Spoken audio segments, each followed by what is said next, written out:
All of us woke at the same instant inside other people's heads, and the body the system gave me was already broken before I learned the man's name. Hosts who drew kind starts got soft ground and clean throats. Mine got a twisted ankle, a scraped arm, a dry tongue, a stomach full of nothing, and a fever climbing the second line. My equipment was a thought blade called weak, a brain hide cracked at minimum tier, an instinct signal worth one short word per push, and a panel telling me my host would die before sundown, unless I learned faster than the forest. So I learned, not from talent, from the only teacher that ever taught anyone anything in Vein Root Forest, which was the cost of being slow. The first thing I feel from him is pain. It is a wet, low pain behind the left ankle, and it is so concrete that I understand the ankle before I understand my own existence. Around me, the hide settles into a warm room behind his eyes. A pale glow throws thin light against curved walls that are not walls so much as the inside of a held breath. Above me, a soft ping lands, gentle on the back of my neck, brain shelter sealed at minimum tier. A second ping, thought blade equipped,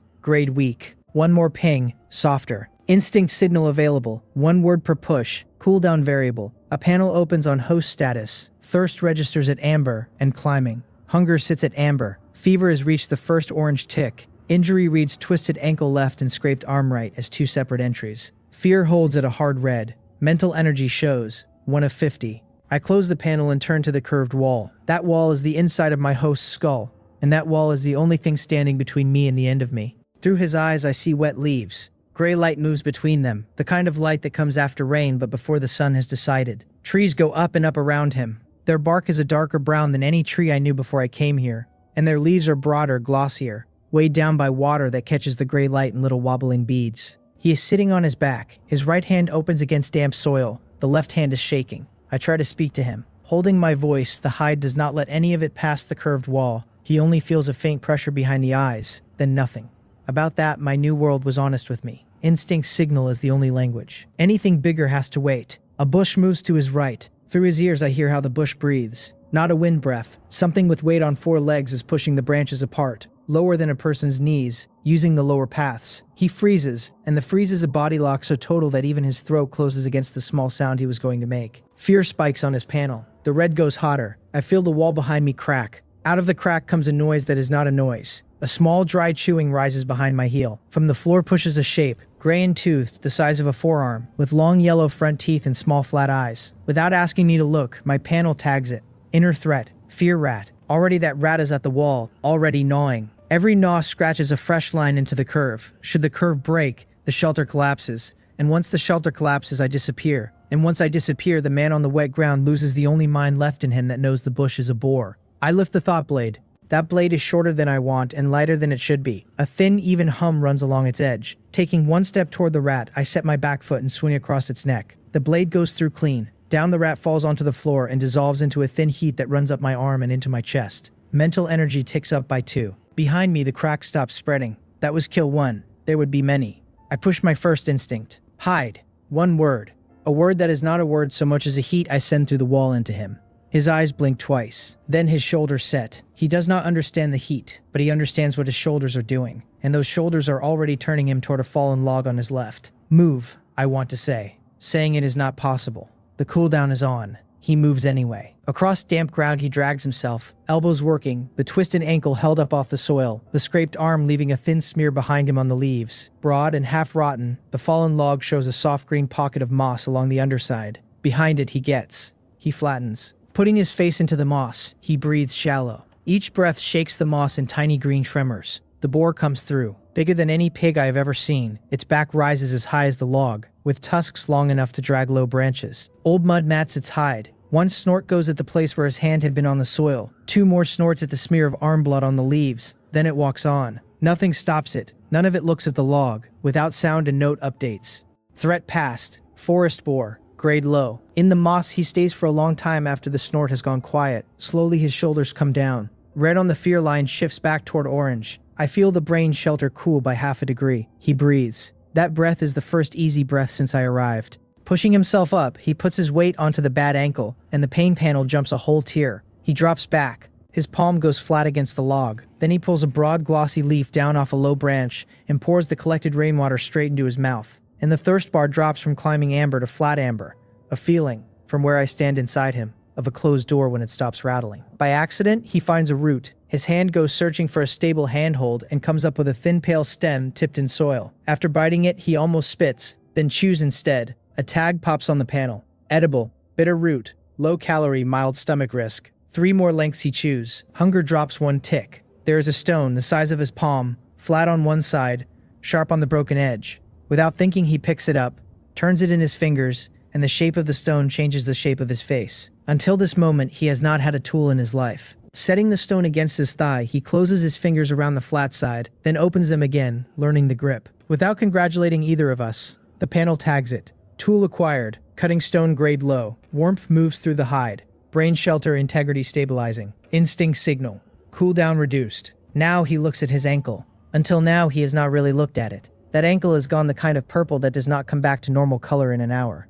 Around the joint, the skin is shiny. Pain on the panel goes from amber to orange the moment his eye registers what the joint has become, which is the first lesson the forest taught me about him. He is the kind of mind that hurts more when he sees the hurt than he hurts when he only feels the hurt. From the floor, a second shape pushes up. Not a rat. Something long, black, and wet. A leech moves by collapsing the front end and dragging the back end, and this thing does the same. Its body is the length of my arm. Crossing the hide floor without hurry, it wraps itself once, twice, 3 times around a thick warm cord running down the back wall. The cord my panel tags as motor control left leg. Tightening, the leech squeezes. Pain on the host status panel rises a tier on its own, with no new injury added. I lift the blade. That leech is too slick to cut. My blade slides off the parasite's black back without cutting.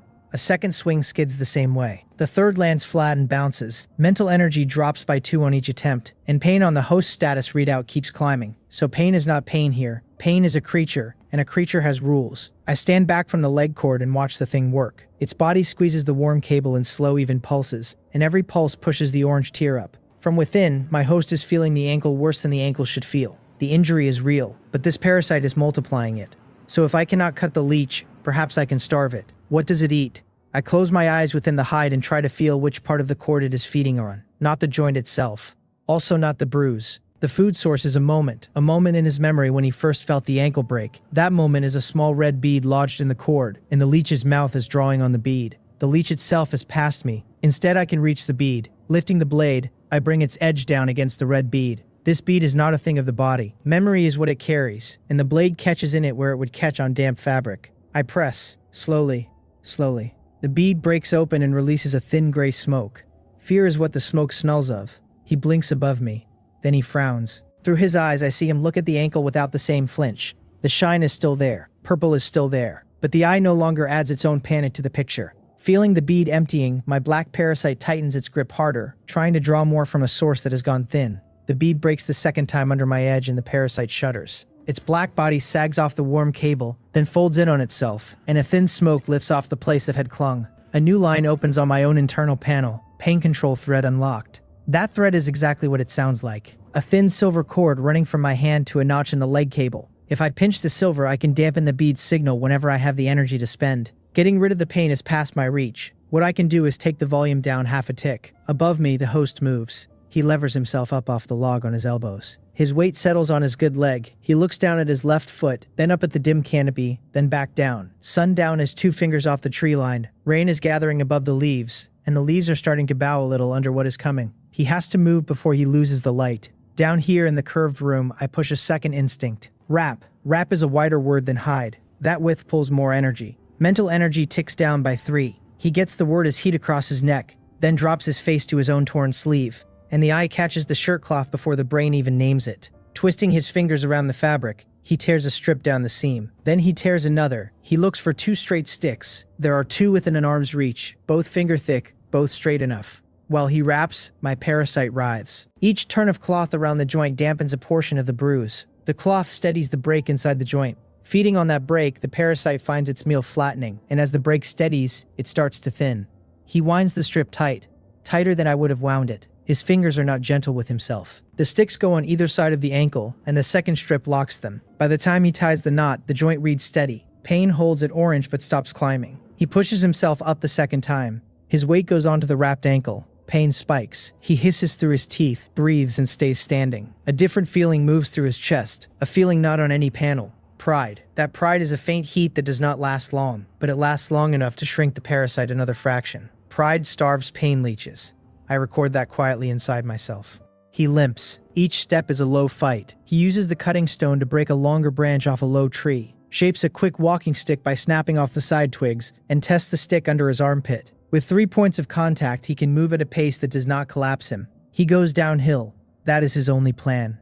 Downhill means water. Water means shelter, somewhere along its bank. The canopy is thinner downslope, so light lasts a few minutes longer there. He is not thinking these things. His body is. From the curved room behind his eyes, I watch his body think. The walking stick taps. Each tap matches a short burst of weight on the wrapped ankle. His good leg is doing the work of 2, and the work of 2 is going to be expensive later. I make a note on my mental ledger, which is a private surface I have set up beside the panel, and I write the words good leg debt at the top of it. Down he goes for several minutes. Gentle as the slope is, the soil is wet and his stick slips twice. On the second slip, he drops on the bad side, and pain jumps a full tier. That leech swells back to 2/3 of its earlier size. I pinch the silver thread.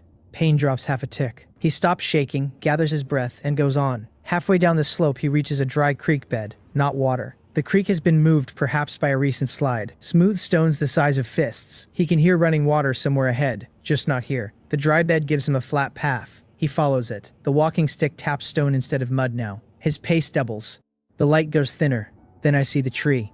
A hollow tree sits about 30 paces ahead, on the right bank of the dry bed. Its trunk is wide enough that 2 of him would fit inside, and the opening at the base faces away from the wind. The hollow's edges are dry. Inside, the dirt floor is loose and bug-pocked. His eye catches the tree at the same moment mine does. He turns the stick toward it. Above the canopy, the first rain hits the leaves. The drops come slow at first. A hand count of taps, then a count beyond counting. He swings into the hollow with the bad leg first, to lower himself. Then the good leg. Settling back to the wood, his shoulders fit the curve. From the hollow's mouth, he can see 8 paces of dry creek bed in one bend. Rain falls. He breathes. For the first time since the bore, he is somewhere with a ceiling. He pulls the cutting stone from his shirt pocket, sets it on his thigh, and looks at it for a long moment. His face changes again. This time it is a grim line at the corner of his mouth. A small line that says he understands a tool now. I push no signal. He needs to keep this on his own. Above me, a readout updates. Outer shelter acquired. Hollow tree, grade temporary, weatherproof partial. Host fear level, red shifting toward orange. The fear line moving is the first big drop I have seen. Until now the red has only thinned. Now the red is moving toward orange in a steady slide. I feel my hide warm by another ½ degree. The crack along the front wall has stopped widening for the first time since I arrived. Around me, the inner space changes shape. The rune curves outward by an inch on either side. Above me, a ceiling lifts. A second tiny alcove opens at the back wall, the size of a fist. And inside the alcove is a notch I can rest the thought blade in when I am not holding it. I had been holding the blade since the bore. My fingers ache. I put the blade in the notch. Then I sit down for the first time. My hide has grown. That growth was paid for with 1 fear rat, 1 pain leech, 1 hide signal that worked, 1 wrap signal that worked, and 1 good leg debt I owe him. Outside the hollow tree, rain runs in dark sheets off the canopy and down the trunks. He sits with his back to the wood. After that he chews 2 more lengths of bitter root, then drinks a slow handful of clean rain that gathers in a curl of bark above his head. Hunger drops. 1 tick. Thirst goes to green for the first time. With slow lids, he closes his eyes. Sleep does not come. Instead, he rests. Across the hollow's floor, a tiny shape moves under loose dirt. He hears it. His eye snaps open. Quickly, his hand goes flat against the stone in his pocket. Then he relaxes. A fat, pale larva has surfaced, blind and curling, the size of his thumb's first joint. He stares at it. For a long count, he does not move. Then his hand goes out and picks the larva up. He looks at it. Once he turns it, hunger nudges him in the gut, and he puts the larva in his mouth and chews quickly. Eyes closed, jaw working with a tight wince. A protein hit registers on the readout. Edible. Forest larva, mid-calorie, mild bitter aftertaste. His shoulders settle. For the first time in this body, he is not afraid of food. Beside him, a broken branch leans against the inner wall of the hollow, the broken end as thick as his wrist. Without looking at it for long, he reaches over and tests the weight. Then he sets it across his knees. The branch is not yet a weapon, but it is a club waiting to learn what it is. That is enough for the first afternoon. The rain keeps going. Outside light goes truly thin. Inside my room I open a private readout, look at mental energy, and find it at 11 of 50 after expenditures and faint recoveries. Pain control thread sits ready. Instinct signal is at 1 word cooldown short. Across the hollow's mouth, water gathers in the dry creek bed. The dry creek is now a wet creek. Through his eyes I see the water start to run. The water is brown, fast, and full of leaf scrim. Bubbles of pale foam ride the top. From within, my readout highlights the water with an amber edge. Then the amber edge sharpens to red. Host status thirst, sitting comfortably green, suddenly twitches. Within the bar's tiny geometry, I see green worms moving against the line. Body curls of small larvae in still water. Thirst is not just thirst here either. Above the worms, a quiet tag attaches to the creek. Water source. Vein-root Creek, contamination high, parasite risk severe. He has not noticed the worms on my readout. Only the running water has reached him. His tongue moves. Once his throat works, he looks at the creek. Across the dry bed, water now runs in a narrow brown ribbon. His throat moves a second time. Thirst, which had been green a moment ago, is climbing back to amber because the eye has reminded the throat that water exists. Through his ears, I hear the soft rush. By way of his mouth, I taste a coppery dryness that wants the rush very badly. The worms on my readout multiply. There are 6 of them now, then 8, then 10. Those worms are not real worms in his real throat. Each one is a shape my readout uses to warn me that drinking the brown ribbon will put real worms in him within hours. Forest survival has its own grammar. My panel speaks this grammar by drawing pictures. Pictures land harder than text on a mind that is full of fear. He leans forward. Hide is not the right word now. Rap is also wrong. What I need is a word that means stop, but stop is a heavy word in a body that has decided to move. I push. Wait. The word reaches him as a heat across the collarbones. He pauses with his good knee bent under him and his hand braced on the hollow's mouth. Then the heat fades, and the eye goes back to the brown ribbon, and his hand slides forward again. The signal failed. Mental energy drops 3 for nothing.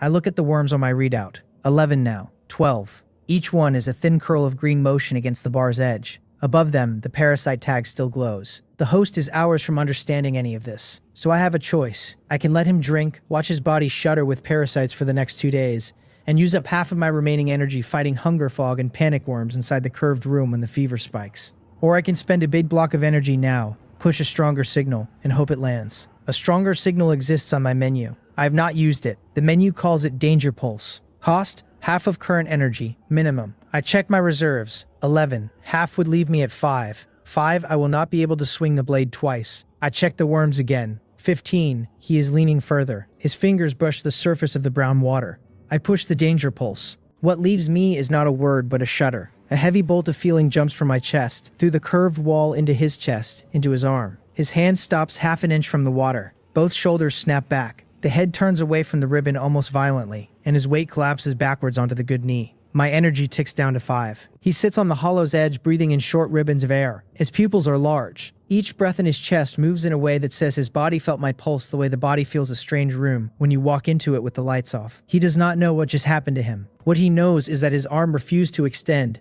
and that refusal saved him. Some small soft thing has turned over inside him. He looks at the brown water with new suspicion. Then he looks at his own hand. A new line opens. Danger pulse unlocked. Energy maximum increased to 60. The menu rewards me for what almost killed me. 5 energy on a 60 bar is no better than 5 on a 50 bar tonight. But the next time the pulse fires, the floor I am working from will be larger. Tonight that promise will keep me alive. Or it will not. He pulls himself back inside. There he sits with his shoulders against the wood and stares at the brown ribbon, looking at someone who tried to lie to him. Drinking does not happen. Need still wants water. So we look for clean water. Through his eyes, I scan the hollow's inner walls.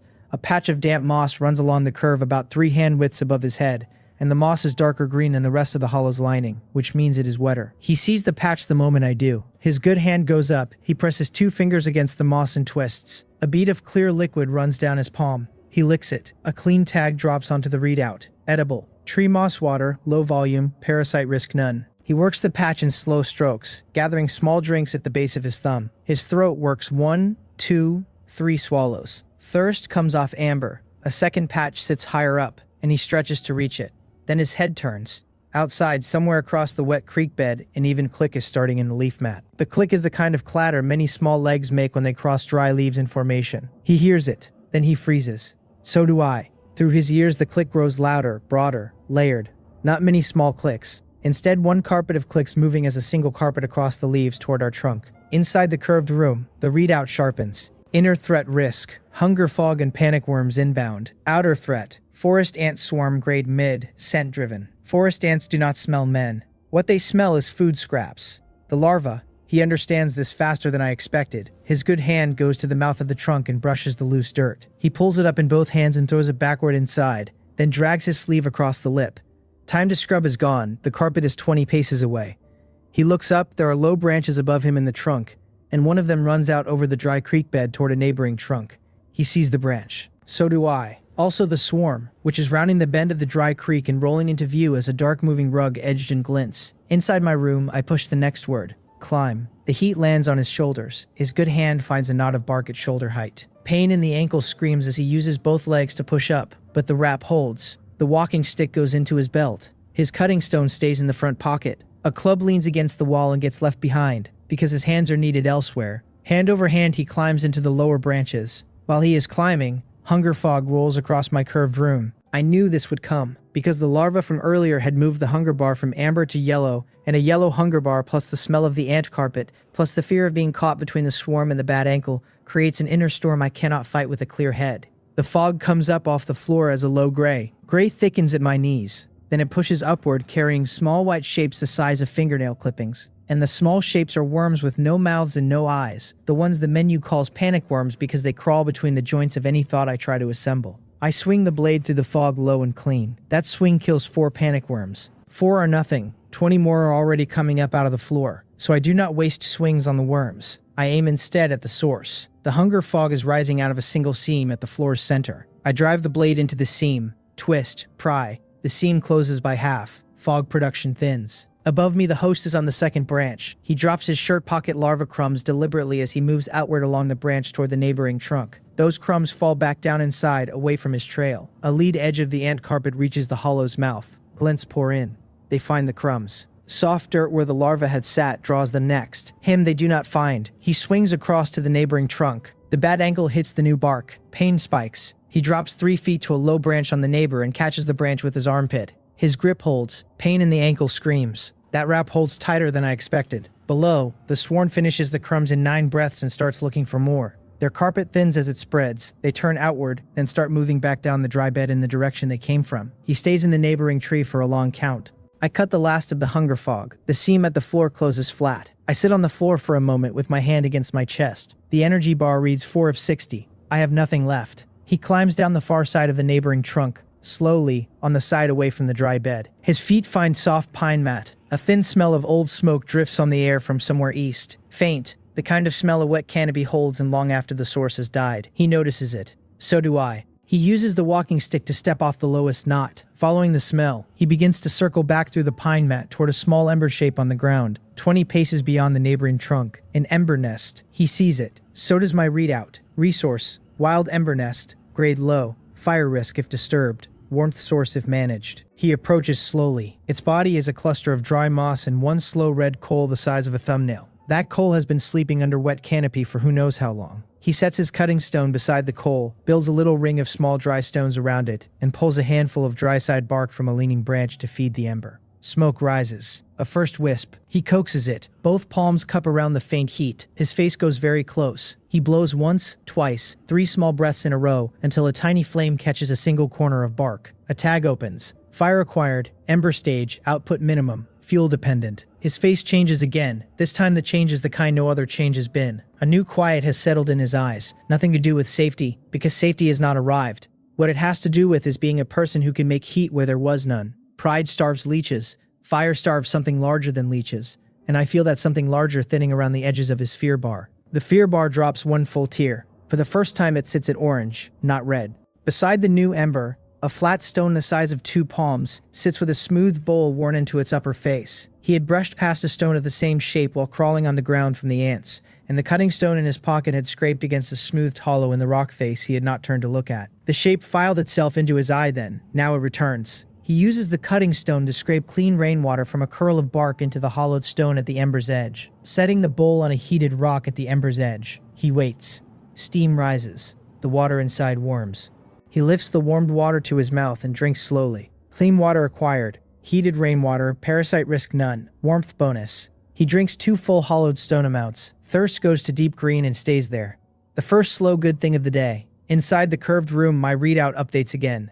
Mental energy storage upgraded. Capacity now reads 64. Recovery rate increased by a small margin. That fight had cost everything. As reward, the system built me a slightly bigger box. I take what I can get. Above me, the canopy goes nearly black. Rain has thinned to a soft fall. Around him, the forest's evening noises start. Owls, clickers, and one low groan that might be wind or might be a far large thing turning over in sleep. He sits beside the ember. A long breath leaves him. That day is over. Then the warning lands. Sleep warning. Nightmare hollow access may initialize on first deep sleep. A second readout note follows under that, smaller, almost an afterthought. Hosts with high fear and low rest are more likely to attract nightmare hollow contact. I look at the host's exhaustion bar. It has been climbing all afternoon under the chemistry of pain and fear. And now, beside the warm ember, it has crossed the danger line by a finger's width. That day is over. What follows is a night with rules I have not learned. He does not sleep. The ember beside him burns slow. Across his cheek the heat falls warm, yet his eyes refuse to close. Every soft noise from the wet canopy snaps his pupils wider, and every snap costs him. From down inside my shelter I watch his exhaustion bar climb past the danger line and keep climbing. Anything past the danger line works against the body. The pulse runs uneven, reaction time slows, decisions go small and brittle. A man who will not sleep, who is afraid of sleep, is a man whose body will start choosing things his mind has not agreed to. I look at my reserves. 6 of 60. I have been working all evening to keep my walls cool. A new fear rat pushed up out of the floor 20 minutes ago and I cut it in 2 swings. Another rose 10 minutes after that, and a third right behind it. Each rat costs 2 energy. Faster regrowth follows when his fear is high. Any miss leaves another crack in my wall. Fear rats are the rent fear charges to keep on living. I am paying it. The bill is heavier than the bank. He keeps his eyes on the ember. A 4th rat pushes up out of the floor beside my right foot. Quick swing. Dead. Cost 2 energy. 4 left. He stares at the ember. A 5th rat. I take it slower. The cut comes clean. Cost 2 energy. 2 left. Above me, a heavier sound moves outside the trunk. Through his ears I hear it. Something larger than a fox, smaller than the boar, has stepped onto the soft pine mat outside. Its tread is even. The breath is wide and quiet. Whatever is walking out there is hunting, and it is hunting on a slow circle around the trunk where his ember glows. The host hears it too. His shoulders lock. The ember catches the new light in his eyes. He does not move toward the cutting stone or the walking stick, or the soft heap of bark. Instead he freezes, sitting upright, breath shallow, eyes very wide. Fear spikes hard. A 6th fear rat pushes up at my heel. Right behind it, a 7th at the wall behind me. The fog at the floor seam tries to come back. I have 2 energy. Should I swing the blade now, I will be at 0, and then the wall behind me will open, and the rats will come up faster than I can cut them. And once that happens, I do not get to wake up tomorrow, and neither does he. So I do not swing. Instead, I sit down. There is one trick I have not tried. A brain's natural defense, the menu calls it memory map. Until now, the menu has only listed it. The map is not formed because the host's mind has been pure forward motion. No record keeping, no looking back. But fear is a kind of memory too. Fear, sitting still, can be turned into geography.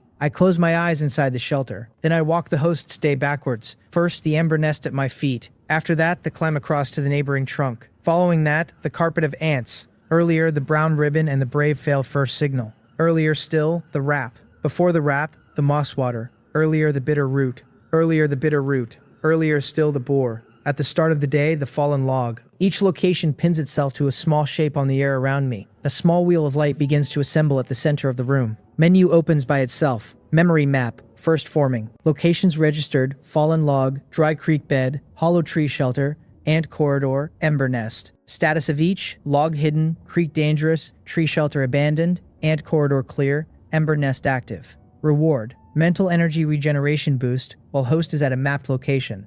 The menu does not ask me to do anything with that boost. Boost arrives. 6 energy regenerates in 2 seconds. I draw a long breath. I did not know I had been holding. Now I stand back up. The wall behind me has steadied. Both rats sense the room's small warming and slow their gnawing. I swing once. The 6th one dies. Energy -2, plus the regen running while we sit in the mapped ember nest. Net -0. My map turns under my hand. A small wheel of light catching faint heat. I rest my palm on the wheel and study the 5 points. 1 is missing. The map has not registered the neighboring trunk where he dropped to escape the swarm. He spent only 30 seconds there. The map needs more than 30 seconds of attention to record a place, so the neighboring trunk is unmarked. That bothers me, but I cannot fix it now. A new sound out in the dark. The thing circling the trunk has stopped circling. It has come closer to the trunk's base. Its breath has gone deeper, slower, the way breath goes when it is about to commit to a movement. He hears the change. His left hand goes to the cutting stone. The right finds the walking stick. Mental energy steady at 6. I push. Still is harder than hide. Hide tells him to crouch. Where hide ends, still tells him not to flinch at all. To keep the stone down, to keep the stick where it is. Not to move a muscle that the thing outside could hear. That weight cost me 4. I have 6. After the push, I will have 2. The push lands. His arm pauses with the stone half lifted. Both shoulders soften the smallest amount. He becomes the trunk for a moment. Even his breath thins down to where I cannot find it on the panel. The thing outside lifts its head. Then it listens. its breath holds. For 10 seconds, the trunk holds, his body holds, my room holds, and outside the breath of the unknown thing holds with us. Then the breath releases. Pine mat creaks under one shifted foot, then under the next. Its breath moves further, slower, further, the trunk's far side, slower again, past the dry creek bed, onto the leaf mat, away. Threat past, night predator, great unknown, scent uncertain. He does not move for a long time after the thing is gone. His hand stays on the cutting stone. The mouth stays a thin line. Each breath in his chest rises in small short pulses. Exhaustion climbs another full tier. Then his body decides. Without asking him, without any signal from me, his eyelids drop. Not slowly, suddenly. A switch had been waiting for a quiet enough night to finally throw. His shoulders settle backwards against the wood. The right hand stays clenched around the walking stick. On the cutting stone, the left hand stays put. He goes from awake to asleep in the space of one slow breath. The body has chosen. Inside my shelter, I feel the choice. The connection to him goes soft around the edges. His sense is thin. The readout closes its outer layer and opens an inner layer I have not seen before. A layer with a different background, darker, with a single yellow indicator at its top. Indicator reads, Nightmare Hollow access initialized. A doorway opens in the back wall of my shelter. It was not there a minute ago. This opening is the size of a man. Its frame is rough, soft-edged, made of the same warm material as my walls, but in a darker shade. Beyond the frame stretches more curved hide, deeper now. The light is dim. A path runs forward into the dim. That path has the same dirt color as the forest floor outside, except every grain of dirt has been remembered. Slightly out of focus, slightly too detailed in places where memory has bothered to look. This is the Nightmare Hollow. A new menu opens beside it. Nightmare Hollow entry rules. Inner monsters are stronger here, but drop better mental energy. The dreamer cannot wake until you exit through the same doorway. Should the dreamer wake before you exit, the shelter does not collapse, but you are pulled out instantly and lose all dream-acquired energy. If you die inside, the shelter dies with you. A smaller note follows under that, almost an aside. Dream boundary reads permeable to host fear. Outer day creatures the host has seen with strong fear may cross the gate as nightmare versions without the dreamer's consent. I read the rules a single time. Then I check my own bar. 8 after the recent regen. 3 signals burned in the last hour. The map first forming dropped a chunk of recovery, and the fear rats have been quiet for 15 minutes because the night predator's passing took the edge off his fear. 8 is not much, yet it is enough to begin. There are 2 choices. 1. Sit at the threshold and only catch surface fragments. 2. Step in. Should I sit at the threshold, I will be safe. I will also miss what is inside, and if anything strong comes near, I will not see it until it is at my feet. The shelter wall is thinner near the frame, by design. A nightmare creature near the threshold will hear me breathing. If I step in, I will be exposed. I will also have the chance to fight what is in there, and the menu has just told me the energy yield is higher in here. Higher energy yield right now is the difference between a brain shelter that holds tonight and one that does not. He is going to sleep for several hours. Exhaustion has him pinned. The window is wide.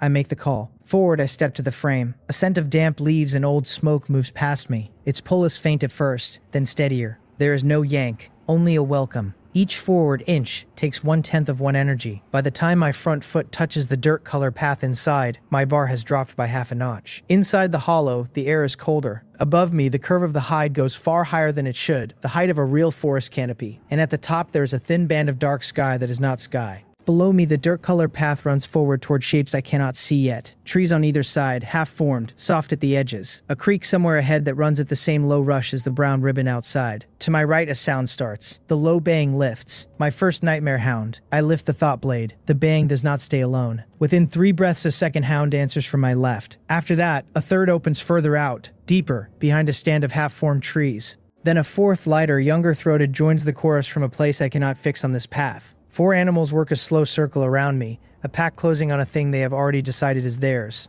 Inside the hollow, the air has the wrong kind of cold. Real cold sits on the skin. This one sits on the chest. With every forward inch I take, the cold pushes the bar of my own breath a little lower. My exhale ghosts the air in a pale puff. Mental energy reads 7.5 after the entry pull. Above me, far above the dim canopy, the band of night sky pulses once. A heartbeat. The hollow has a heartbeat. Whose heart? I do not want to know yet. I move my back to a half-formed tree. Bark crumbles under my shoulder blades. Pieces of bark fall and dissolve before they hit the dirt color path. Memory of bark, not actual bark, because the host has not yet looked closely at any single trunk in his real day, except the boar log and the hollow trunk and the neighboring trunk. Trees in this dream are placeholders, solid enough to lean on, soft enough to crumble. The first hound comes around the placeholder tree on my right. Its body is the size of a large dog. The fur is short and the color of wet ash. Eyes hold the same yellow as the readout's nightmare indicator. The mouth opens. Where teeth should sit there is more dark, with edges that flicker. Old smoke clings to the breath. I lift the blade and step forward. The hound charges. 3 strides cover the ground between us.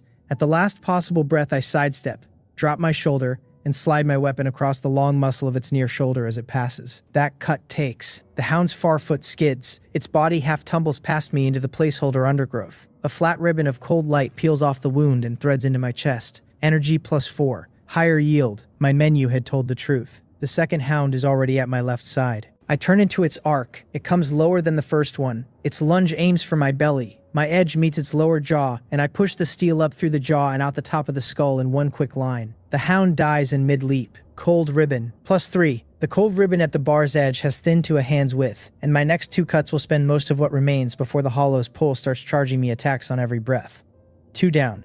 Still 2 to go. Third hound has slowed at the edge of the placeholder trees, watching. The lighter-throated one, the fourth, is moving sideways through the undergrowth on a wider arc. They are learning. So am I. I shift my back away from the placeholder tree and into open ground, where they cannot come at me from behind. Exposure on all other sides is the price. The trade is worth it because the hounds are coordinating now. Behind me is the only quadrant I cannot cover with a half turn. Above me, the band of night sky pulses again. 2 heartbeats. I do not have time to wonder about the source. Third hound rushes me first. I take its head with one swing, but the swing pulls me off balance and the fourth is already there. Teeth catch my forearm. Cold pours into my arm faster than any pain I have felt in this body. My fingers loosen. Then the weapon nearly falls. I drop my elbow against the hound's neck, twist, jam my knee up into its ribs, get the steel back into my fist, and stab once, twice between the ribs. The fourth hound dies. My forearm screams. There is no pain control thread in here. Inner threat tags do not apply to the dreamer. Cold drains out of my arm slowly on its own. Standing on dirt with 4 cooling shapes around me,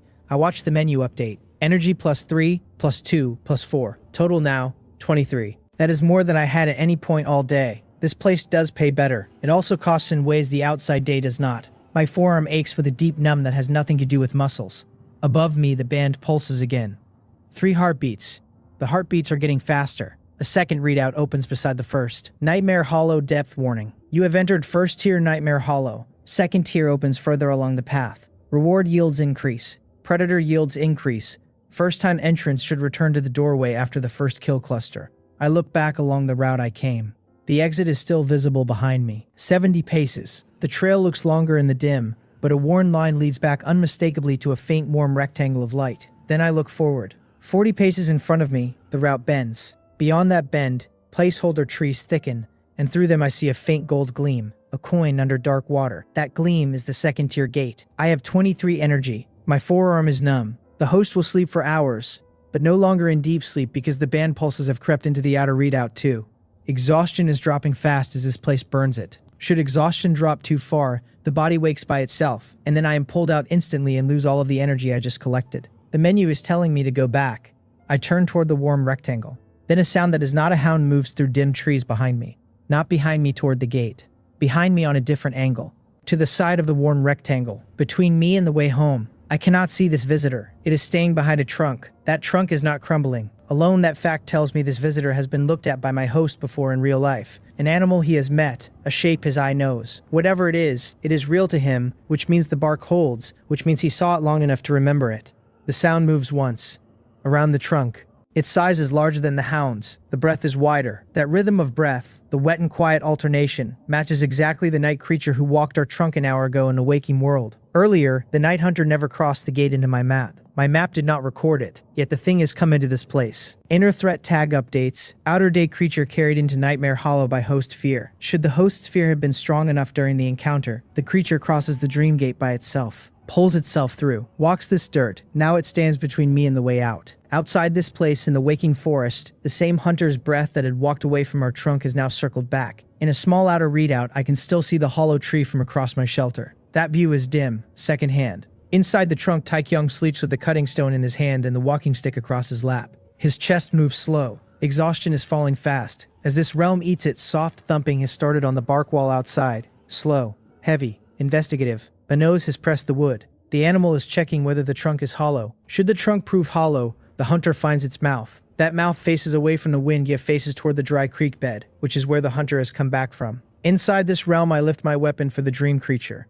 Outside, in the waking forest, The animal's nose presses the hollow's edge. A band of night sky pulses. 4 heartbeats. A heavy shape steps around the trunk on damp ground. Its outline matches a small bear. But the gait is wrong for a bear, and the head is wrong for a bear. That head is narrow and long, with eyes set wider than a skull that size should carry. Its throat is wider than the chest. Shoulders heavy. Its walk is even, and that even walk is the most frightening part, because animals that walk evenly toward a person have nothing in their day to fear from a person. Standing with my edge up, I face it. Behind the beast, the gate's warm rectangle is small and dim. If I die in here, the shelter dies with me. Once the shelter dies, Taekyung wakes confused, and the trunk's mouth is right beside his head, and the outside hunter's nose is right at the mouth. In confusion and an unwrapped club in the dark do not survive a creature that walks toward a man without slowing. Should I run for the warm rectangle? The beast catches me before I get there. Those hounds did not catch me because they were stupid and fast. This one is not stupid. Also patient. If I try to fight, I have 23 energy and 1 numb forearm. The hounds cost me 4 energy and damage. This thing is bigger. Older too. It has been with the forest long enough that it knows what brains taste like, and brains is what I am. A band overhead pulses again. 5 heartbeats, that beast lowers its head. Outside, a heavy nose finds the hollow's mouth and pushes inside by an inch. A slow exhale moves across the sleeping host's face. His eyelid twitches but does not open. Exhaustion holds him under. In the dream air, my forearm finds the cold of the numb retreating. Sensation returns. Grip strengthens. I plant my back foot. My edge lifts to chest height. The cold ribbon I have been spending all this time is thinning to a few cuts before the well taps the bottom. 6 paces away, the beast stops. What I hold is shorter than I want. The same edge is lighter than it should be. Yet this edge is what I have. In here, no instinct signal will land in time. Out there, no signal can land anyway, because he is in the deepest part of dream sleep. His body is known. Both of us are alone in our own rooms tonight. That beast takes a single forward step. 5 paces. It lifts its eyes to mine. Eyes the color of the band overhead. Pupils matching whatever heartbeat is keeping time over my head. Outside, the hunter's full muzzle slides through the hollow's mouth. Inside, the dream predator opens its long jaw and a sound comes out that is not a growl. What comes out is a word. That word is not any word my host has ever learned. Its aim is not at me but at the band overhead. Brighter pulses fall when the word leaves the jaw. 6 heartbeats now. Around the predator, the dream thickens. Dense water around a sinking stone. Whatever it just called, something is answering. A band overhead pulses. 7 heartbeats. I raise the edge. Forward by 1 step the beast moves. 4 paces is a distance my edge does not cover. A long jaw covers 4 paces in 1 lunge. I do not move. Outside the dream, the hunter's muzzle has cleared the wood and a wet exhale rolls along the side of Taekyung's face. The trunk's smell, the moss, the old rain, all of it has thinned into the warmer scent of a sleeping person. That warmer scent is the part the hunter is reading now. Inside the dream, the beast's pupil holds steady on me. I cannot defend both sides at once. With the edge raised here, my shelter signal cannot push outward. Should I push outward instead, the beast in front of me steps inside my reach. Each side wants the whole of me. The system panel opens without my asking. A bar at the top reads Nightmare Hollow Stability, and the bar is bleeding toward red. Beneath it, Brain Shelter Wall reads Sealed Within. Under that line, Host Sleep Depth reads Under Threshold. At the bottom, Mental Energy reads 23 of 64. The panel closes. What I have left is a memory and an edge. Cut a memory, weaken the monster. That rule has not changed since the fear rat under the fallen log. What it means here is that the geography of this place is mine if I take it. A memory belongs to the host. Nightmares borrow that memory. Move the memory, and the floor under the borrower's feet moves with it. I reach for the bark of the fallen log, and the system files my reach at the panel as a new tag. Memory anchor unlocked. Pull a real memory of a place into the dream as soft cover. Costs 3 mental energy per use. I take the cleanest memory I can reach. The fallen log, wet bark against Taekyung's shoulder, boar footsteps moving overhead at first light, crushed mushroom smell under his cheek, quiet, sharp, intact. I pull it forward through the gate. A wall of bark rises between me and the predator's chest. Not bark in the waking sense, bark in the sense of a memory thick enough to push back on a dreamed body. The predator's forward foot, already lifting for the next pace, lands on something it did not plan to land on. Its claws scrape down the bark of my host's morning instead of the dirt of its dream. The beast slows. Its pupil widens. The band overhead drops from 7 heartbeats to 6. I move while it adjusts. 3 steps along the bark of the wall. I find the seam, the place where the predator's plan and the host's memory have not yet finished arguing. I push my edge through that seam at chest height. The edge is short and light, the same edge that came out of the cracks in my shelter wall on the first morning. What kills a nightmare is precision. I find the rib where the borrowed breath enters the borrowed lung. The blade pushes. My edge sinks past where bone should be.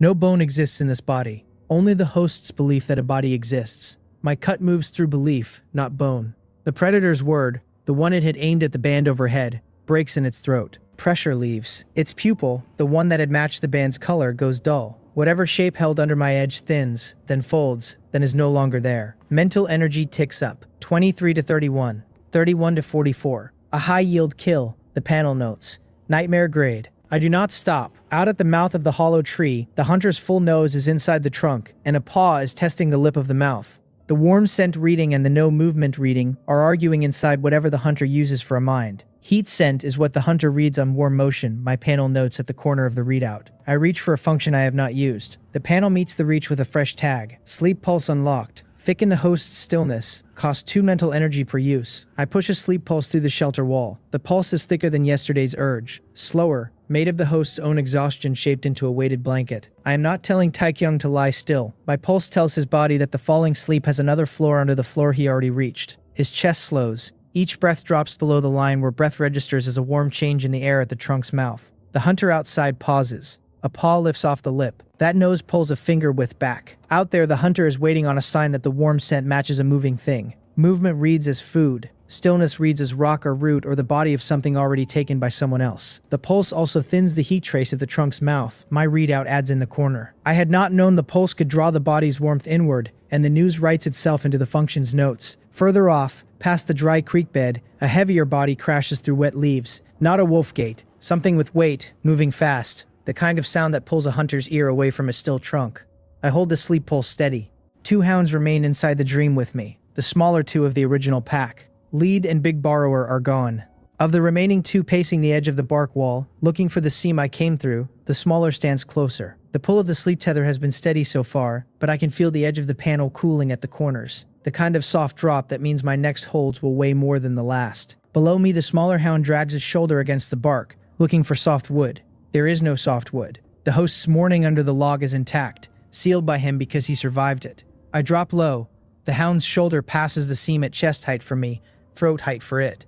I push the edge up under the throat. The throat is the part of a nightmare hound that holds the call that draws more hounds. Cut there and the call dies before it leaves the muzzle. The hound's eyes go round. Its forward foot lands wrong. Weight slumps against the bark and the bark holds. Mental energy ticks up. 44 to 52. A last hound takes one look at the seam and runs the other way. Dream depth swallows it inside 3 paces. My stability bar at the top of the panel stops bleeding red. A new ping lands. Dream gate, secondary crack, open to full. A second ping lands. Thought blade, sharpness raised. The edge in my hand thins by a finger width and the weight of it shifts forward. Lighter at the grip, heavier at the point. The same edge, but the point now goes where I want it to go without waiting for my forearm to ask twice. A third ping lands. Instinct signal, capacity raised. Single word to 2 words. Combined urges available. Hide now. Still here. Duck low.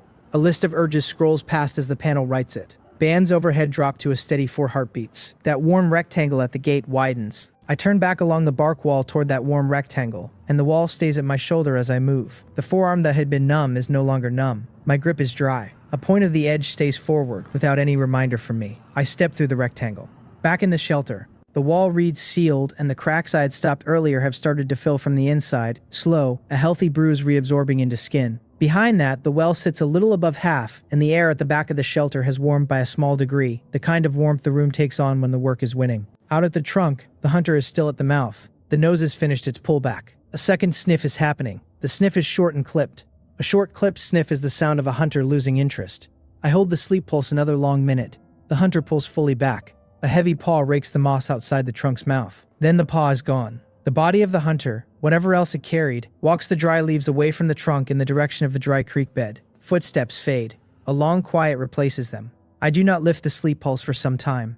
The trunk could be a trap. Out beyond the mouth, the hunter could be waiting outside the range of the wood, expecting the warm scent to start moving again the moment the footsteps stop pretending to fade. So I keep Taekyung's breath low, under the line for the rest of the dark. The night stretches long. I hold the wall under sleep pulse cost for what I read as 4 hours, the readout slow band sliding inch by inch toward gray. When the bands at the top of my outer readout begin to thin from black to gray, I let the sleep pulse go. Taekyung's breath comes up. His eyelid twitches. The ankle, wrapped in the shirt cloth and the 2 straight sticks, throbs once and settles. Wrap held. His hand around the cutting stone has not let go of the cutting stone. The fever tick at the corner of the panel sits at the same orange it sat at last night, not worse. He wakes. His first sense is the cold air at the trunk's mouth. Next, the wet smell of moss. Third, the dim that is not full dark, the dim that comes before the sun shows but after the sun has begun to push night off the higher branches. He breathes in, slow, and the slow breath does not pull a hunter back. The hunter is gone. He sits up against the inside of the trunk and his ankle takes weight when he tells it to. The walking stick across his lap rolls forward. He catches it. I send a small pulse. Still here. His shoulders ease a fraction. He listens, waiting. The forest gives back the small sounds of birds, beginning at the higher branches. Not the wide chorus, just 3 or 4 early ones. 3 or 4 early ones is the sign that a section of forest has no hunter still inside it. He moves to the mouth of the trunk and looks out. The dry creek bed lies 40 paces ahead and to his right. 100 paces behind and to his left lies the fallen log. Predator trail edge sits beyond the dry creek, marked in my memory map by the line his eye drew yesterday when he saw scat near the wet stones. Then he looks south across a low rise, above a stand of thin trees that do not match the trees around the trunk. A single thread of pale smoke is climbing the morning sky. Smoke is small, distant, not animal. A sign of a person. His chest tightens with something that is not fear, and is not hope, and is shaped as both at once. He has not seen another person since the morning he woke up under the log. The thought of seeing one now is moving through him faster than thought should move. I read the map. The route from the trunk to the smoke crosses 2 predator trails I had registered the previous morning. One runs near the dry creek where the hunter went last night. A second runs parallel farther south, narrower, with old scat I had noted but not named. He takes a slow breath at the mouth of the trunk. His instinct is to walk straight toward the smoke. My instinct is the opposite. I lift the readout for host sphere level, and the level reads low for the first time since the boar passed the log. He is not afraid right now. What he is curious. Curiosity in this forest is the long way around to a wound. I draft a 2-word urge. It sits inside the new capacity, waiting for me to send it. The smoke keeps climbing. Taekyung's foot lifts to step out of the trunk in the direction of the smoke. I send the urge. Wait, first. The foot pauses mid-lift. He lowers it. His hand goes to the walking stick. 2 words landed cleaner than any single word ever did. I push another. Listen long. He listens. Wind moves once across the higher branches and stops. Below the wind, a small distance off, a wet sound rolls along the leaves. The hunter's prints from last night have left a track. Where there is one track, a second hunter may follow at first light. He waits the count of 40 before he steps out. Once outside, he does not walk toward the smoke. He walks the way I want him to walk, which is north along the trunk's shadow, then east through brush cover, then south through low ferns that hide his legs to the knee. The longer route. 3 sides of a triangle instead of 1.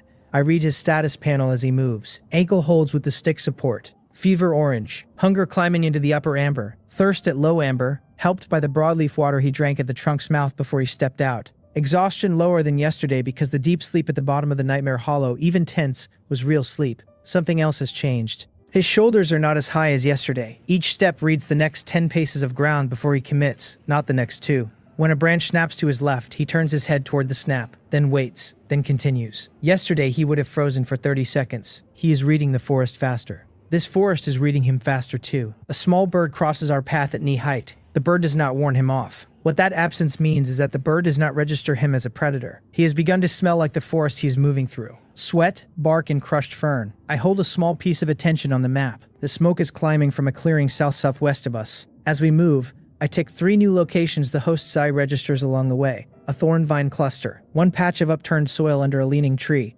Another dry hollow in the earth large enough for a man to crouch inside. Each tick lands without dimming the older marks. 2 predator trails are visible through the trees as we cross the parallel southern trail. Wide tracks, the kind of track that says a body moved through here 2 nights ago, not this morning. We step over the trail at the place where it bends around a stone outcrop. Once on the other side, the south trail is behind us and the smoke is 100 paces ahead. Taekyung slows. His ear catches a sound from the smoke side. Not voices, no movement. A small wet drip on leaves, then a pause. He kneels behind a low fern and looks through. A clearing opens between 4 leaning trees. In the center, a fire ring built of river stones holds a heap of pale ash. Above the ash, a wooden spit rides between 2 forked sticks driven into the ground. On the spit, a long piece of meat has been propped, half cooked, the outside browned, and the inside still red. Such meat is fresh. The fire has gone out under it perhaps an hour ago, which is why a thin smoke is still climbing from the ring. Around the fire ring, the camp is laid out, a pack against a leaning tree, open. Blankets spread over an oilcloth, small pot tipped on its side, half-full water skin on its back with the opening pointing skyward. A flint sliver lying in the ash at the ring's edge. Beyond the camp, on the side of the leaning tree opposite the pack, a wide smear of dark on a green leaf. The leaf has not finished drying. Taekyung's eyes track up the leaf and along the tree's bark, and the smear continues a hand's length up the bark, and then ends. That smear is the shape of a hand pulled along the bark, and then lifted off. No person is here. Nobody waits. None of them remain. A pack lies open. A blanket lies spread. The spit is still up, but the person who built this camp left the camp without breaking it down. What the smoke that drew us is the ash of a person's last cook. Taekyung breathes in through his nose. Slow.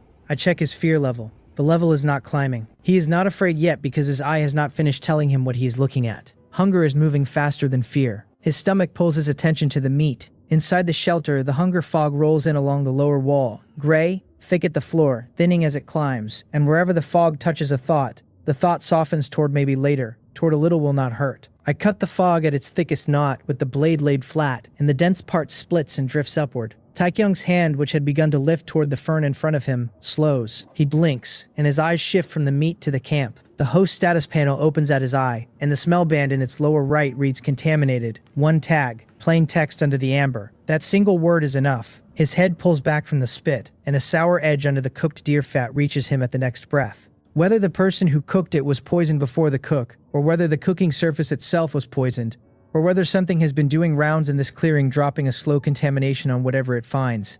I cannot read from this distance.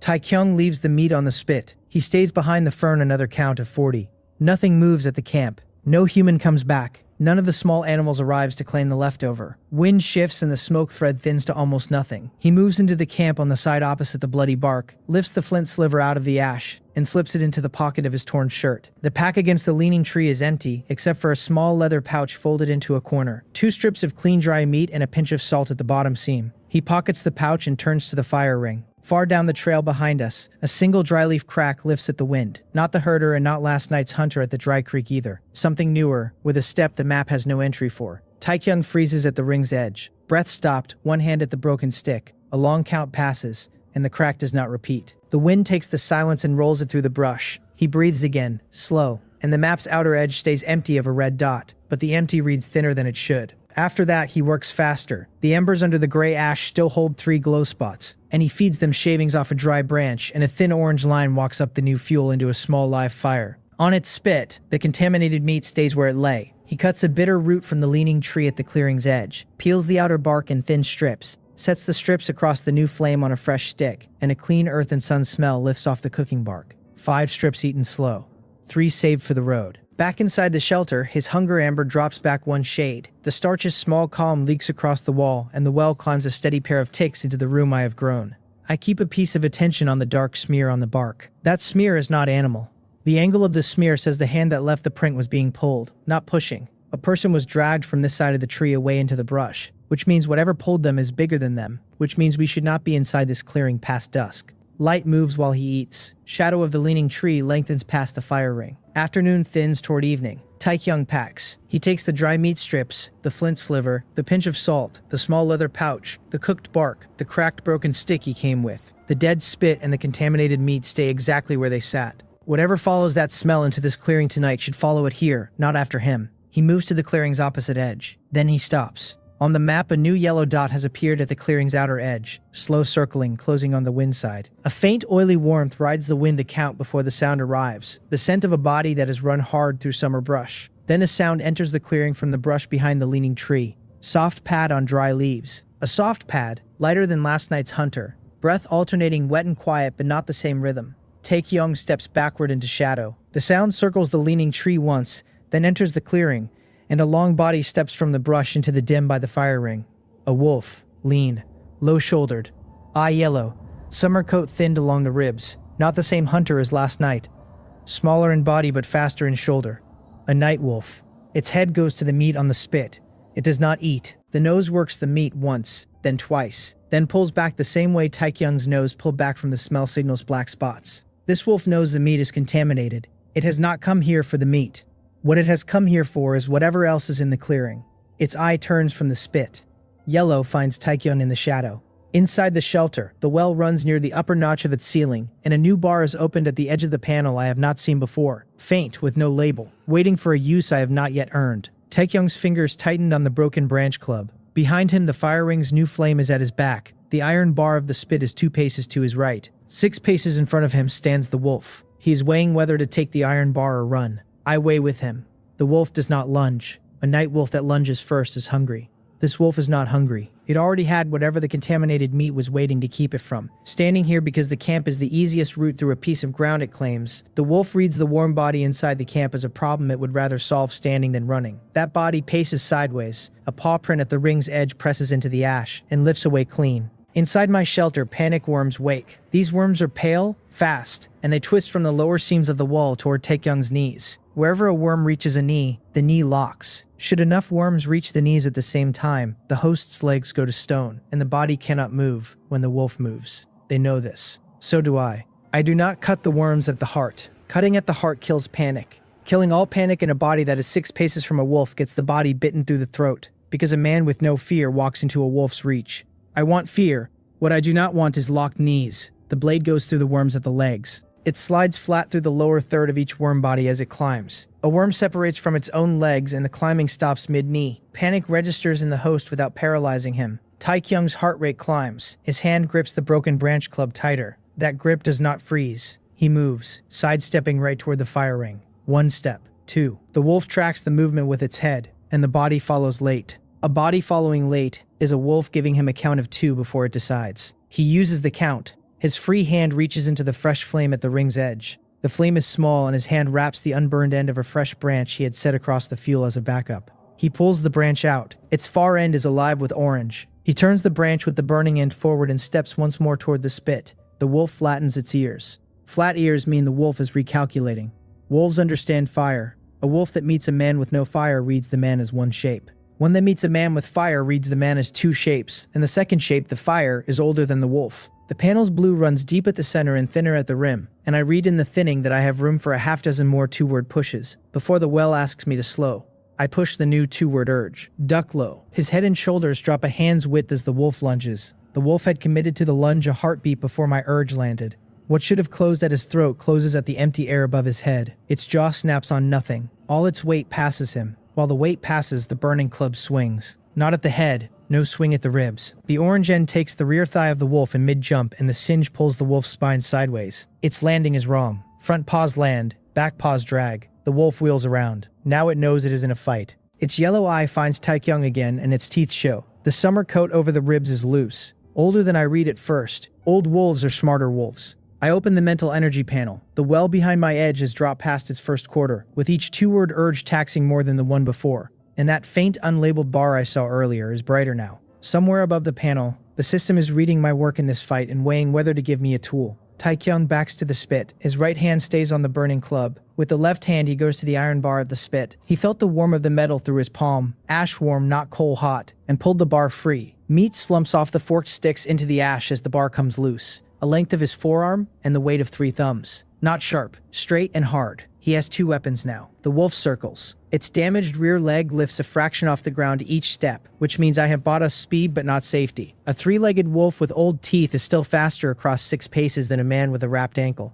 Inside the shelter, panic worms push higher up the wall. I cut their legs faster, flat strokes at the lower thirds. Each cut costs 1, and the cuts keep his knees free without burning the panic out at the heart. His body needs an opening, and the wolf is not giving one. Across the body, his eye flicks and finds no clean angle. Head moves. Throat sits behind teeth. Wide ribs would split a sharp bar, but the bar is not sharp. I push a sharper edge into the thought blade and burn the cost. Mental energy drops by 4. The blade thins by a finger width at its point. Whatever I sharpen here, his hands work with through me. The wolf circles a 3rd time. A pattern reads at the corner of my view. Each circle has been clockwise, which means the body wants to put the right shoulder forward. The right shoulder forward leaves the left eye exposed for a half beat at the apex. I cannot push the read to Taekyung as a phrase. The capacity does not reach the eye. What I can do is pull a panic worm cut at the exact beat the apex lands, which jolts the host's hand into motion at the count I read is the cleanest. The wolf rounds toward apex. Clockwise pivot puts the right shoulder forward. The left eye exposes. I pull the worm cut hard at the same beat. Taekyung's right arm moves at the jolt.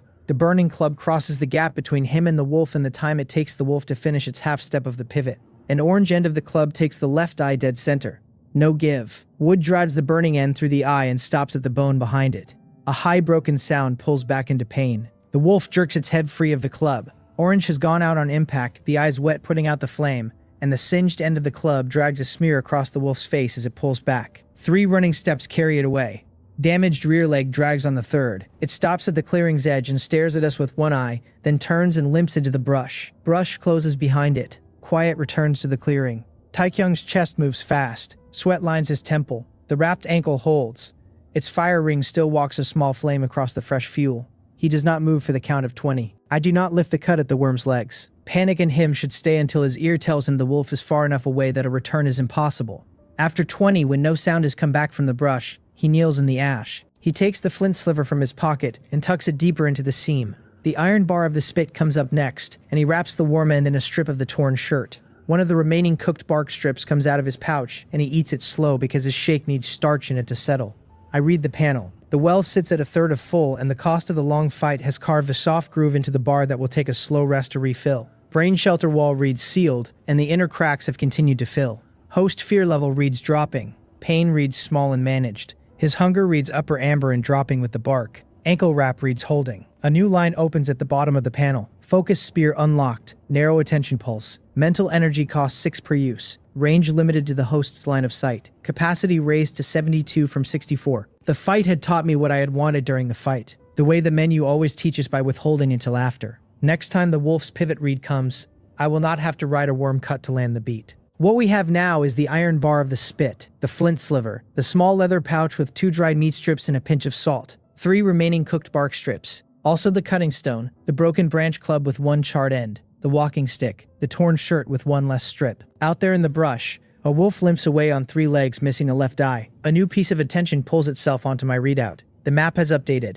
Where the wolf vanished into the brush, a small red dot has appeared. Not for the wolf. Wolf's dot is its own color, dimmer fading as it limps farther off. Above the wolf's dot, a second dot is brighter and is not moving. That brighter dot sits at the edge of the camp pit on the far side of the clearing, the side Taeyoung has not yet looked at. I had registered a pit when he first knelt behind the fern. It had read as a normal sunken patch of ground near the leaning tree. The map had ticked it without flag. Now the pit has a flag. From the brush around the pit, a growl rolls. This growl is not the wolf. Lower in the chest, wider. Whatever made it does not move toward us. The growl simply rolls once across the clearing and settles back into the pit. Bigger than a wolf. Slower. Patient enough to stay in the pit while the wolf did the work of clearing the clearing. The wolf was not the hunter at this camp. A wolf was the warning. Taekyung's eye goes to the pit. From this angle, the pit looks wrong. Its edges are too even. Soil at its rim has been pushed up in 2 parallel lines, the kind of lines a body lying flat would leave if it had crawled out of the pit recently. Leaves at the rim are pressed in arcs that match a wider chest than a wolf's. Inside the shelter, a fresh panel opens.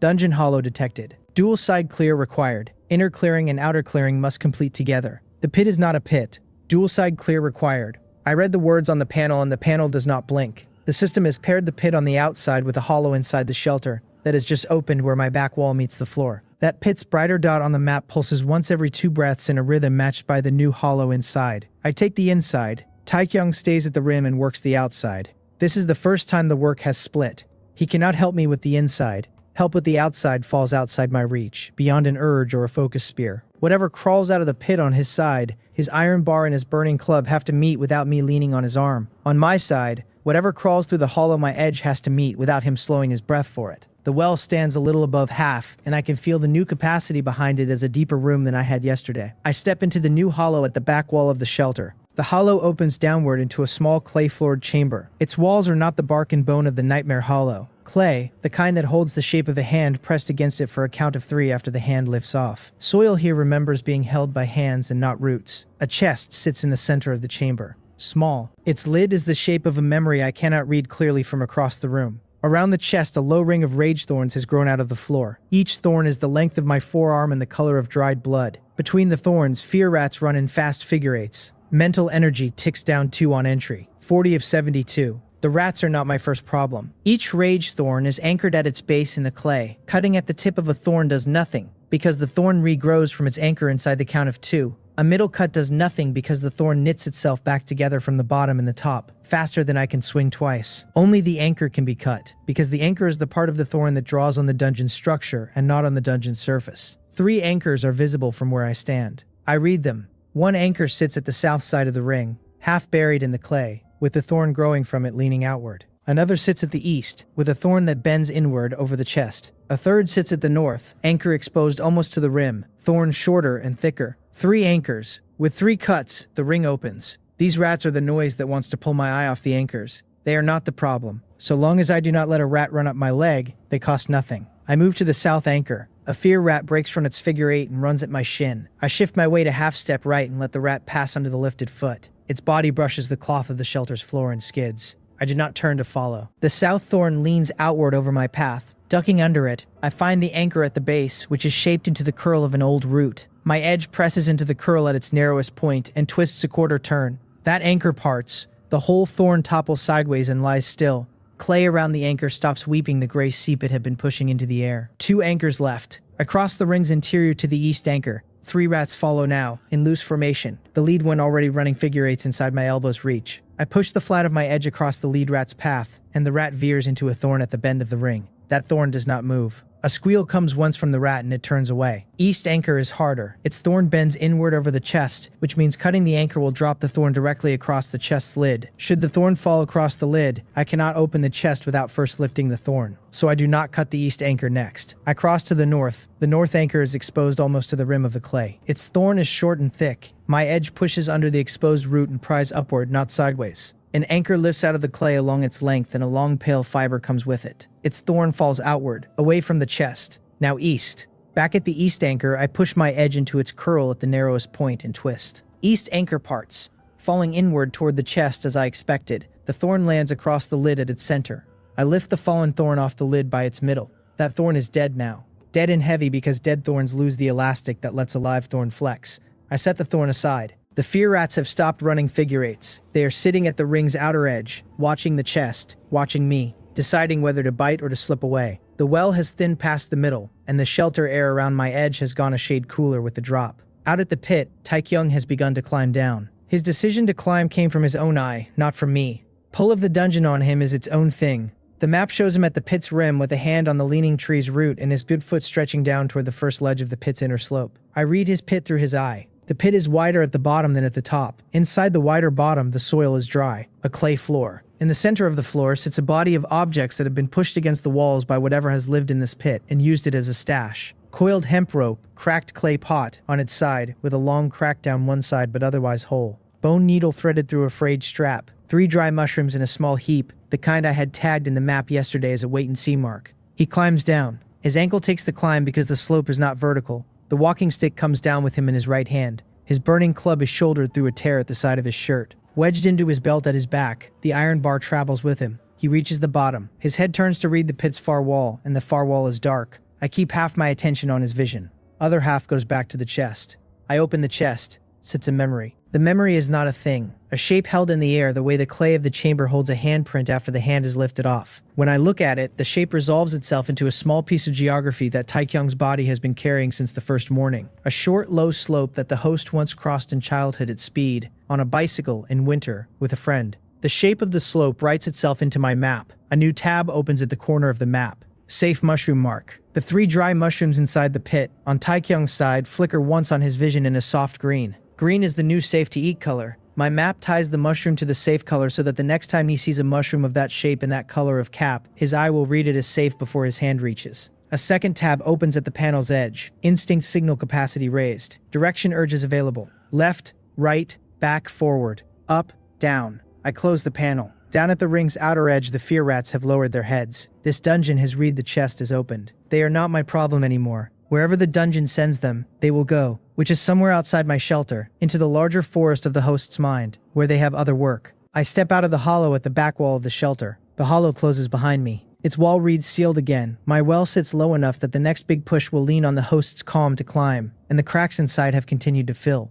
Out at the pit, Taekyung is gathering. He takes the coiled hemp rope and slings it over his shoulder. Cracked clay pot tucks under his arm. He takes the bone needle in the frayed strap and pockets them. Then he kneels at the 3 dry mushrooms and lifts one and turns it in his hand. His eye reads the mushroom in green. He pockets all 3. I push a direction urge to test the new capacity. Up. His head tilts up toward the pit's rim. He listens. Then he reads the rim for the shape of the larger creature that might still be near. No silhouette. That growl has not returned since the wolf left. The body that left those parallel lines at the rim has gone wherever it went. For now. He climbs. That slope on the way up takes the rat ankle better than I expected, because his foot finds the natural ledges he had read on the way down. He pulls himself over the rim with the rope still on his shoulder, the pot under his arm, the mushrooms in his pocket, the needle in the strap pocketed. the iron bar in his belt, the burning club at his side, the cutting stone and the walking stick in his hands. Then he returns to the fire ring. The clay pot, cracked but whole at the bottom, sits at the edge of the ring on a flat stone. He pours a measure of broadleaf water into the pot from the half-full water skin he took from the abandoned camp. A flame walks up under the pot. Water inside begins to ripple. Boiling water in this forest is the difference between drinking and dying. He waits. When the water rolls in a steady boil, he takes the dry mushrooms from his pocket and drops them in. Steam lifts. The mushrooms swell. After a count of 200, he pulls them out with a sliver of stone and lays them on a flat, dry rock. They dry faster than they steamed because the rock is hot from the fire. I read the status panel. Hunger amber holding. Fever orange holding. Not rising. Thirst dropping toward green because he has drunk a slow mouthful of the boiled water from the pot's lip. Ankle holding. The host's small calm leaks through the wall and the well climbs a careful 2 ticks under my edge. While the mushrooms dry, his hands work. He sets the iron bar of the spit upright in the ground and lashes a sharpened straight branch alongside the bar with 2 short cuts of the hemp rope. Its tip he had already sharpened earlier against the cutting stone. What he has now is a rough spear, the bar giving the shaft straightness and weight, the branch giving the tip a point. He sets the rough spear across his lap and breathes out long. The map updates. Where the wolf vanished, its dim dot has gone out entirely. Beyond where the wolf went, deeper into the brush, a new dot has appeared. It is red and is moving. Its motion is away from where the wolf went and toward the camp. A line of distance writes itself on the map. 800 paces. That new dot is bigger on the map than the runner's dot had been. I do not lift my eye from it. Across the clearing the wind shifts, and a smell comes in that I cannot tag. Not deer. Wolf is wrong. None of it matches the contaminated meat. Nothing from last night's hunter either. Something new is coming. 800 paces, and the red dot is closing. I push the reed down into the map and the map answers. Whatever wears that dot is faster on the ground than that dead runner had been, and its line is straighter. Yesterday's hunter had run a curve around the edge of the brush, hunting on the slope of a hill before falling on us. This new shape comes in a line. The well is thinning at the bottom and the shelter wall reads sealed but thin behind it. Memory chain pins are new and I have 8, and pinning all 8 to one cover position means the herder could circle around to a position I have not anchored, while pinning 2 and saving 6 gives me flexibility but a thinner anchor. I choose 4, then send a direction urge. Up, then a soft pull east. Taekyung lifts his head from the fire ring. His good ear turns toward the brush past the abandoned camp. Whatever the wind carries to him does not carry words. A pressure pushes at the back of his eye that says the air is wrong now. His hand closes on the rough spear in his lap. He starts to pack. Rough spear goes upright in his right hand. Cracked clay pot, water still hot inside, tips a measure of itself into the soil. He pours just enough to lighten the pot for travel without losing all the boiled water. A folded strip of bark closes the pot's broken side. Hemp rope slings across his chest. Bone needle and frayed strap tuck into the small pocket of his shirt. 3 dry mushrooms ride in a fold of cloth at his hip. Flint sliver rides at the same hip in a separate fold. Iron bar stays at his belt where it has been. Burning club he kills at the fire ring's edge because a club lit on the move marks his line on the wind for whatever is coming. He turns the head of the club into the soil. Coals die. He moves. His ankle takes the first 10 steps. Its wrapping holds. Old hot bite of the sprain comes up under his foot at the 11th, and he shifts a small amount of weight to the walking stick. Distance writes itself on the map under his feet as he walks. Old predator trail at his right marked stale orange by the map's new auto read. He steps wide of it. I match his pace inside the shelter. That match matters. While he walks at the pace of a man on a wrapped ankle, my pace cannot run. A run inside burns mental energy without buying ground inside. I move at the speed of his foot through the leaves. Fear rats come back at the edge of the shelter. They are smaller than the rats inside the chest hollow had been. These are the long-term residents, the kind that live in the seams between the shelter's bark and never quite leave. They lift their heads as the red dot on the map outside closes. Their attention is on me. My attention has to stay on the wall. I hold the wall. A thought blade lies across my forearm and its edge points outward. Should a rat lunge, the edge meets it before the rat reaches the wall. None lunge yet. They sit at the seam, 500 paces. Taekyung crosses a thin strip of open ground between the camp and the rise to the east. Open ground is the worst kind of ground to cross. His foot picks up speed. Ankle holds. Walking stick takes the long step. He reaches the first slope of the rise and the slope takes the weight off the ankle because going uphill works the calf, not the ankle's bad side. The map ticks new locations as he registers them. A bent sapling at his left, leaning where a deer's shoulder had bent it. Smooth stone underfoot, polished by old water. Low gap in the brush at his right that could fit a body crouched. He marks each one in the map without slowing. I push a soft urge. Left. The map shows a denser stand of brush, to the left of the rise. Denser cover is better cover. He shifts his line left and the brush takes him. Inside the shelter, the rats lift higher on their hind legs. 3 of them now have full attention on me. Their bodies are angled at the seam in a way that says they have decided the next move. My edge lifts and crosses. Before the league rat finishes its lift, The edge catches it across the chest, and the rat falls back into the seam without sound. Other two pause at the same moment. A pause is its own kind of gain. I top up off the host's small calm. Calm at this moment is thin because the body knows something is wrong. Top up reads at 3. 28 becomes 31. Outside, the wind shifts and then it shifts again in the wrong direction, and I know in the second shift that the 4 pins I have anchored to the east cover read the brush behind us, as safe while the herder is reading the brush in front of us. The wind brings what the herder is reading. Taekyung's blood warm from the wrapped ankle, the bitter potato skin smoke on his shirt, the salt of his sweat. It has been reading him for 100 paces before I knew it was reading anything. The map updates again. Old predator trail at the foot of the rise has been crossed by the new red dot, which has not paused at the trail because the new shape does not read the old kind as a warning. Either the new shape knows yesterday's hunter is gone, or it eats the bodies that left those trails, and both readings are bad. 200 paces. Through the brush a sound comes that does not match yesterday's runner's gait. That runner walked 4 and 4 in a rolling pattern. This new gait has a soft pause between the second step and the third, the kind of pause that says the body wearing those feet is reading the ground for fresh sign before each set of steps.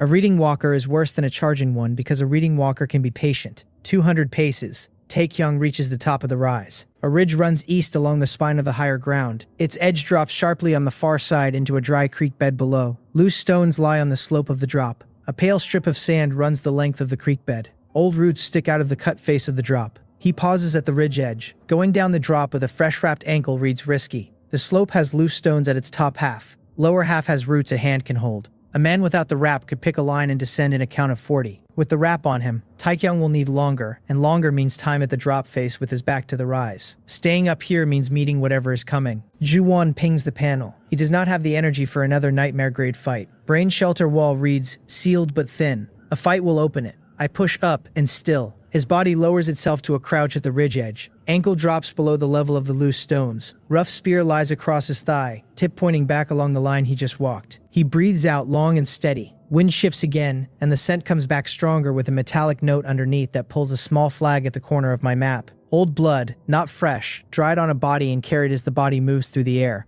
The map writes the second mark. Orange unknown, blood-bearing. 30 paces. Taekyung's hand tightens on the spear's shaft. He keeps his eye low under the brush at the ridge. Reading shapes through the brush works at this distance because shapes break the brush's vertical lines. A trunk of a tree breaks the line cleanly, whereas a body breaks the line in a softer curve. I check the status panel without looking away from the brush. Hunger amber. Fever orange holding. Ankle holding. Thirst dropping toward green from the boiled water at the camp. The well takes a soft hit from a fear rat at the seam, and the wall reads thinner by a hair but sealed at the layer that matters. A soft curve walks through the brush at the foot of the rise. Its shoulder rides taller than yesterday's hunter rode, narrower than the boar from the first morning. Its body is more upright than it should be on 4 legs. Brush moves around it in a way that says the brush does not bend cleanly against its sides, because its sides have something on them that catches the brush. I cannot see the body's color through Taekyung's eye because the brush is too dense between them. His ear catches a sound.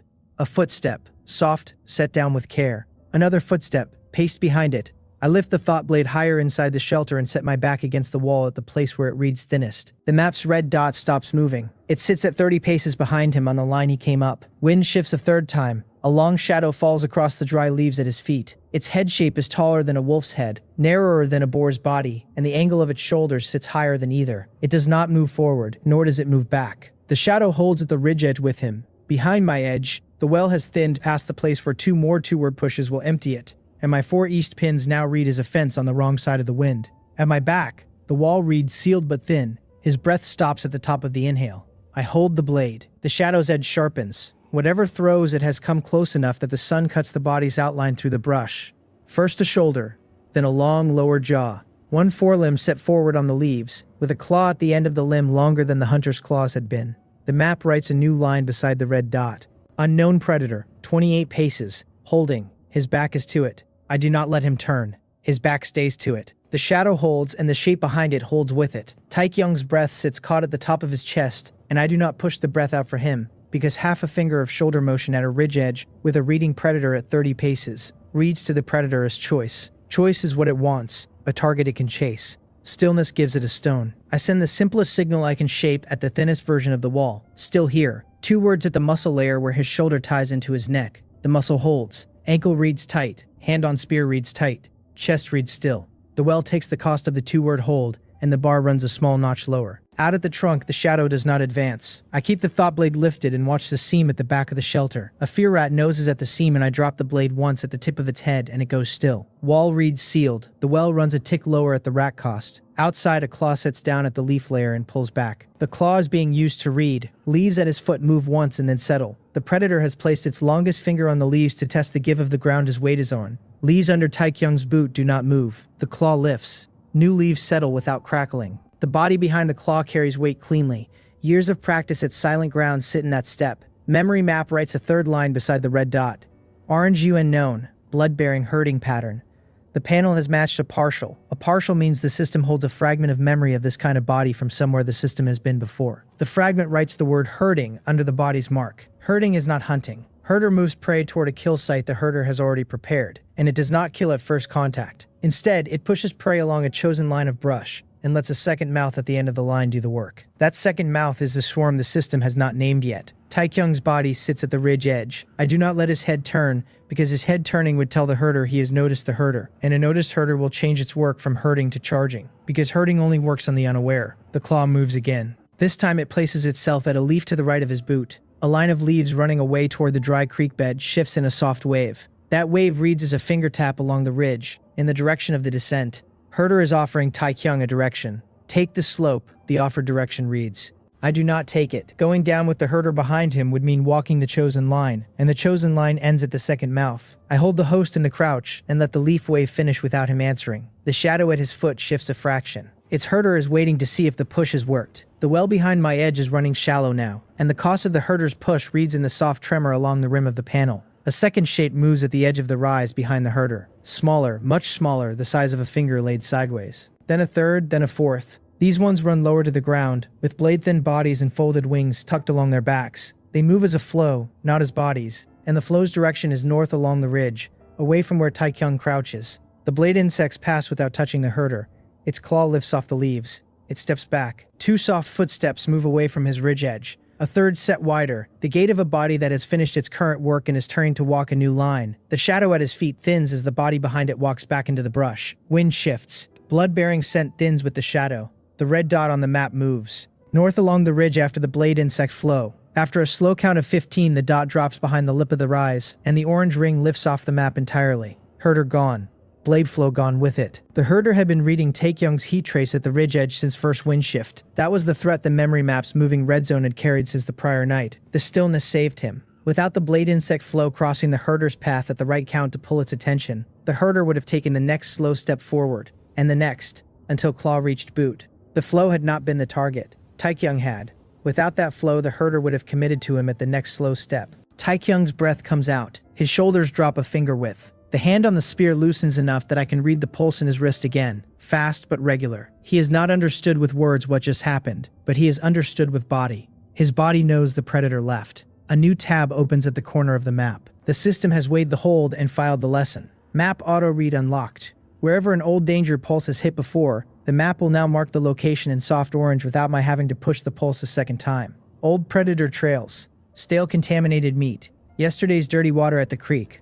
All flag themselves on the map. I close the panel. Count 1. Not a kill, not a fight, but a hold. A hold that drained 4 mental energy and 1 fear rat at the seam, and bought him a ridge with no predator on it. The map cleans, and the wall reads sealed at thin. My blade returns to my hand at low. I do not let him stand yet. A slow count of 40, I hold him in the crouch. By 40, the wind has shifted twice without bringing the scent back. Map shows the nearest red anywhere at 400 paces and moving off. I push up slow. He rises. His ankle takes the weight without rolling. The wrap holds. He turns from the ridge edge and starts back along the spine of the higher ground, opposite the herder's exit. Blade flow had moved north. Herder had followed. South reads safe at this minute, and south stays high on the rise where the wind reads cleaner. A new sound enters the wind, a body crashing through brush at speed. South, not where the herder went. Heavier than a deer's run, lighter than a boar's, with the wet rhythm of lungs already past their limit. A man, a human host running. Memory map writes a small green dot at 300 paces south, and the dot moves at panic speed. The green dot carries the system's human host mark. Behind it, a wide brown smear paints onto the map, hundreds of small markers moving as one flow.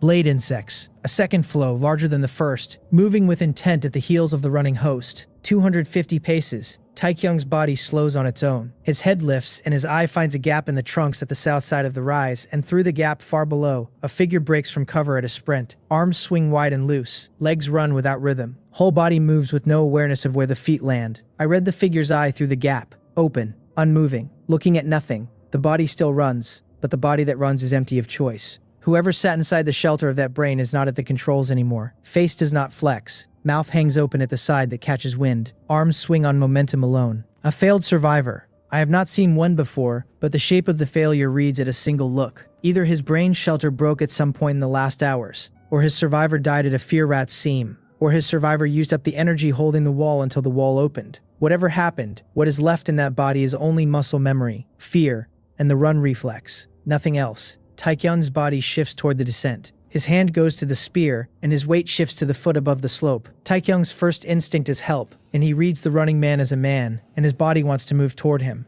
I pull his foot back. A fresh panel opens at the corner of my sight, without my asking. The panel carries a name I have not seen the system write before. Survival Judgment. Function Description. Query. Help risk against host death risk. Mental energy cost 4 per query. Output a single binary. I do not pause to admire the unlock, and I run the query. Help risk against host death risk. Parameters set to the visible swarm, Taekyung's current ankle, the available rope and spear, the herder's confirmed exit north. The panel turns over once and the output lands. Help. Help. Both bodies die. I close the panel. The well has dropped past the line where each two-word push starts pulling on the shelter wall itself. I send the hardest signal I can shape at Taekyung's leg at this energy level. Run right. 2 words at the muscle layer with a direction point at the right hip that is the new shape of the instinct signal since the memory map's last upgrade. Taekyung's foot pivots. He breaks from the ridge into a run along the spine to the right. The right line drops off the ridge into a mud bank at the base of the rise. Mud bank is the wet flat where the creek widens before it turns. The mud sits below the wind line, and it carries no clean scent because mud writes over scent with its own wet earth. At this distance, mud is the only cover that will not let the swarm follow him by smell. He gets to the mud bank in 20 steps with the ankle holding, and he throws himself into it. Mud rises around his shoulders. He rolls once, on his side, and the mud paints his arm and his chest, and the side of his face. The rough spear stays in his hand, and the bone needle stays clipped at his shirt. He pulls his head down under the lip of a half-buried root and stills his breath against the wet earth at the back of his neck. The blade insect flow passes overhead. A ribbon of bodies the width of his arm crosses the air above the mud bank, following the running man's line. It does not turn, does not lower. Lead bodies hold the failed host's scent. Mud has cut Taekyung clean from that line. He stays under the root. The flow goes on, drops below the trunks at the south of the rise, and the green dot on the map flickers once and then goes out. A failed host is gone. On the map, the brown smear shrinks back into a wider mark and drifts. That mark does not turn toward him. Satisfied for now. The flow is fed. I push out from the wall and look at his interior. A shape I have not seen forms at the floor of the shelter. It does not stand on legs. Instead, it sits as a low fog at the wall I had just been holding, and the fog reads gray with a soft edge of black at its center. The thing does not pull at the wall, does not push at the seam, does not bite. It simply sits. System writes the name at the panel. Guilt Shadow. I lift the thought blade and bring it down at the shadow, and the blade passes through the shadow without contact. No resistance at all. The shadow does not move, and the blade returns to my hand. A new line writes at the bottom of the panel. Cannot be cut. Pressure only. Wears thin with time and with action that earns ease against the shadow's source. I lower the blade. There is nothing to swing at it. I have a wall to hold and a host to keep alive, and the shadow at the floor reads as a weight on the wall that does not break the wall but does drain the energy the wall costs to hold. The energy needle is reading 11. 11. Below the count where the system warns capacity has thinned. Outside, Taekyung lifts his head from under the root. Mud falls from his cheek. He breathes out long, and he reads the air. The air has the swarm's path on it, but the path has moved south of him by far enough that the wind no longer carries the body's beat. He sits up at the mud bank. His hand finds something at the edge of the bank that was not there a minute ago. A small belt pouch. It sits half pressed into the mud at the lip of the bank, where the failed host had run past at the top end before the swarm caught him. Strap had snapped at the buckle. Mud had received the pouch. Taekyung lifts it out. Inside, in the order his fingers find them, a flint, full-size dark, dry. A small twist of cloth holding salt by the sting of it on a wet fingertip. Beside it, a small knife, 4 fingers long, blade thin, edge holding sharp at a thumb test. His hand closes on the knife. I close my own hand inside the shelter on nothing, because the gain belongs to the body, and the body had to roll in mud and breathe under a root and watch a man die at the wrong line to earn it. Mental energy reads 10. Taekyung's breath does not slow. The fever needle ticks once toward the higher orange. From the south, far below the line the swarm took, A sound rises through the trees that is not the sound of insects. A woman screams. The scream comes again. It does not come from the line the swarm took. South of that line, lower in the cut where the creek widens before it bends, a second voice rises through the trees. A woman's voice. Short, cut off at the high end, the kind of cut that comes from a body deciding mid-sound that sound is the wrong choice. Taekyung's head turns toward it without my push. His heartbeat goes up by a count. Not the panicked beat of his own first morning. A different rhythm, faster at the start, then steady at a new higher floor. The climb of a body into alertness it intends to hold for a while. The host wants to go. I run the new function before he can take the second step. Survival judgment. Help risk against host death risk. Parameters. Confirmed swarm path moved west. Voice source south of the swarm path. No recent insect markers near voice source. Host's ankle wrapped, host's knife now in hand. Mental energy at 10. Output binary. Help. Survivable. The query had cost 4. I close the panel and let his foot finish the step it had already started. He moves toward the voice. Mud comes off his shoulders and flakes as he goes. He does not stop to brush it off. Mud is scent cover at this point, and scent cover is what a body keeps when it walks toward an unknown second mouth. The map writes a new mark at the east edge. A green dot, smaller than the failed host's, brighter at the rim. Human host, the system writes beside it. Active survivor. The second word is new on the panel.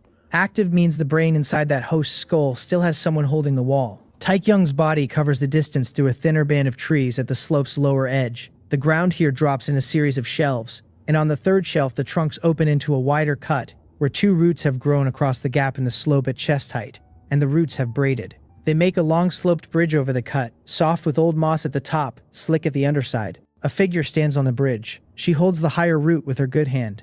Her other hand is held at the shoulder, pressed against the cloth at the place the cloth is turned dark with wet. The shoulder is a thorn wound. From this distance, with Taekyung's eye, I can read the wound's mark by the shape of the dark on the cloth. Long, narrow, with a small spreading edge at one end. Thorn vine, not blade, not tooth. Below the bridge, in the cut, a body moves. It is not standing, but coiled. A long band of green-brown, thick as the woman's leg at its widest point, lies pulled around the lower root. Its head is lifted to the height of her ankle, and its tongue tastes air at the line her foot has been standing on. And the tasting is slow, the slowness of a body that has fed not too long ago and is taking the next decision at a pace. Vine snake. The system writes the name at the corner of the map without my asking. Vine snake. Large, slow, attracted to live blood. Hunts by patience. Strike range 2 body lengths from the coil. The woman has been there long enough that her good arm shakes at the elbow. Taekyung crouches at the lip of the trunk gap.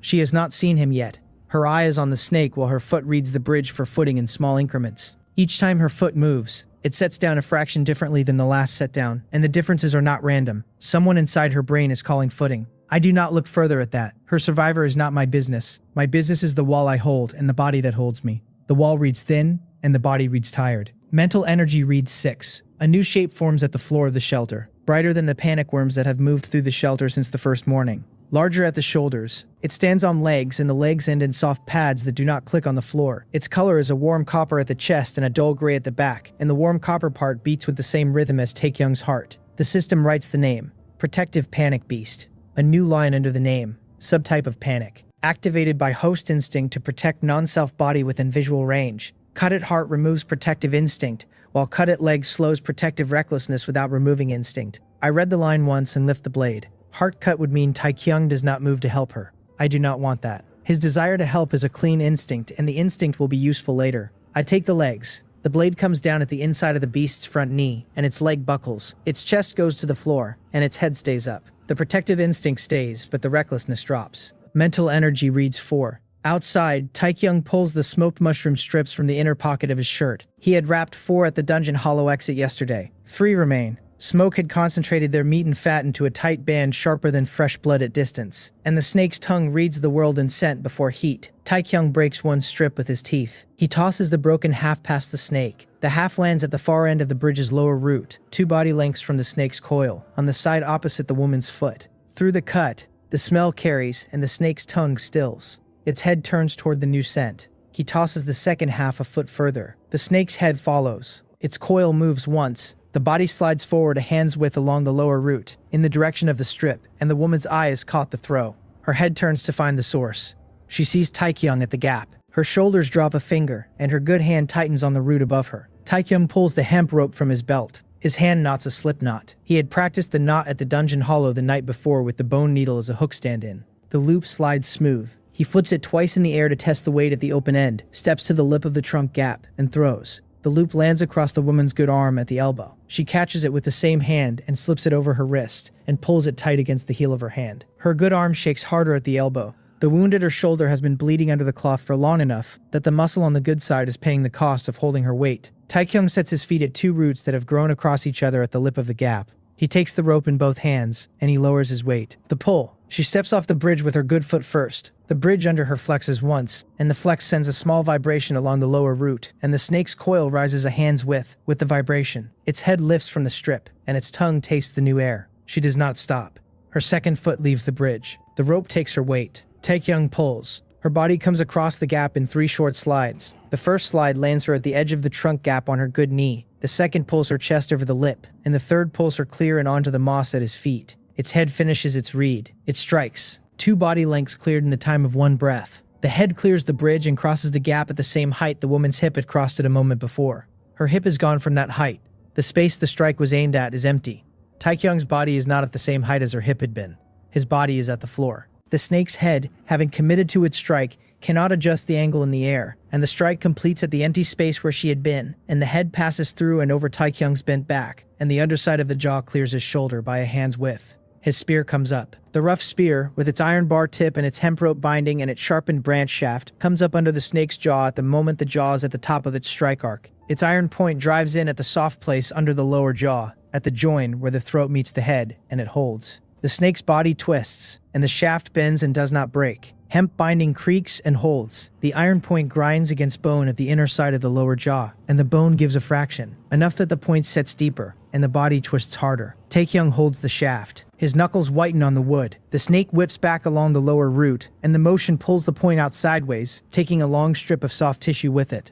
Its head pulls free. As it retreats, a smaller body breaks from the root tangle below the bridge at the disturbance, a forest rat fat with its winter store, and the snake's tongue catches the new scent at the same beat its tongue catches the spear's iron tang. The wounded body chooses the easier meal, and a fast slide takes it back into the root tangle below the bridge, after the rat. A dark green-brown disappears into the deeper shadow, and on the map, the vine snake marker drops from solid green to dim green to gray, then off. Retreated, the system writes. Taekyung lowers the spear. His arms shake. He does not lower his eye from the place the snake went, and he counts the line of the root tangle twice with his eye before he lets the spear's point drop. She has collapsed on the moss at his feet.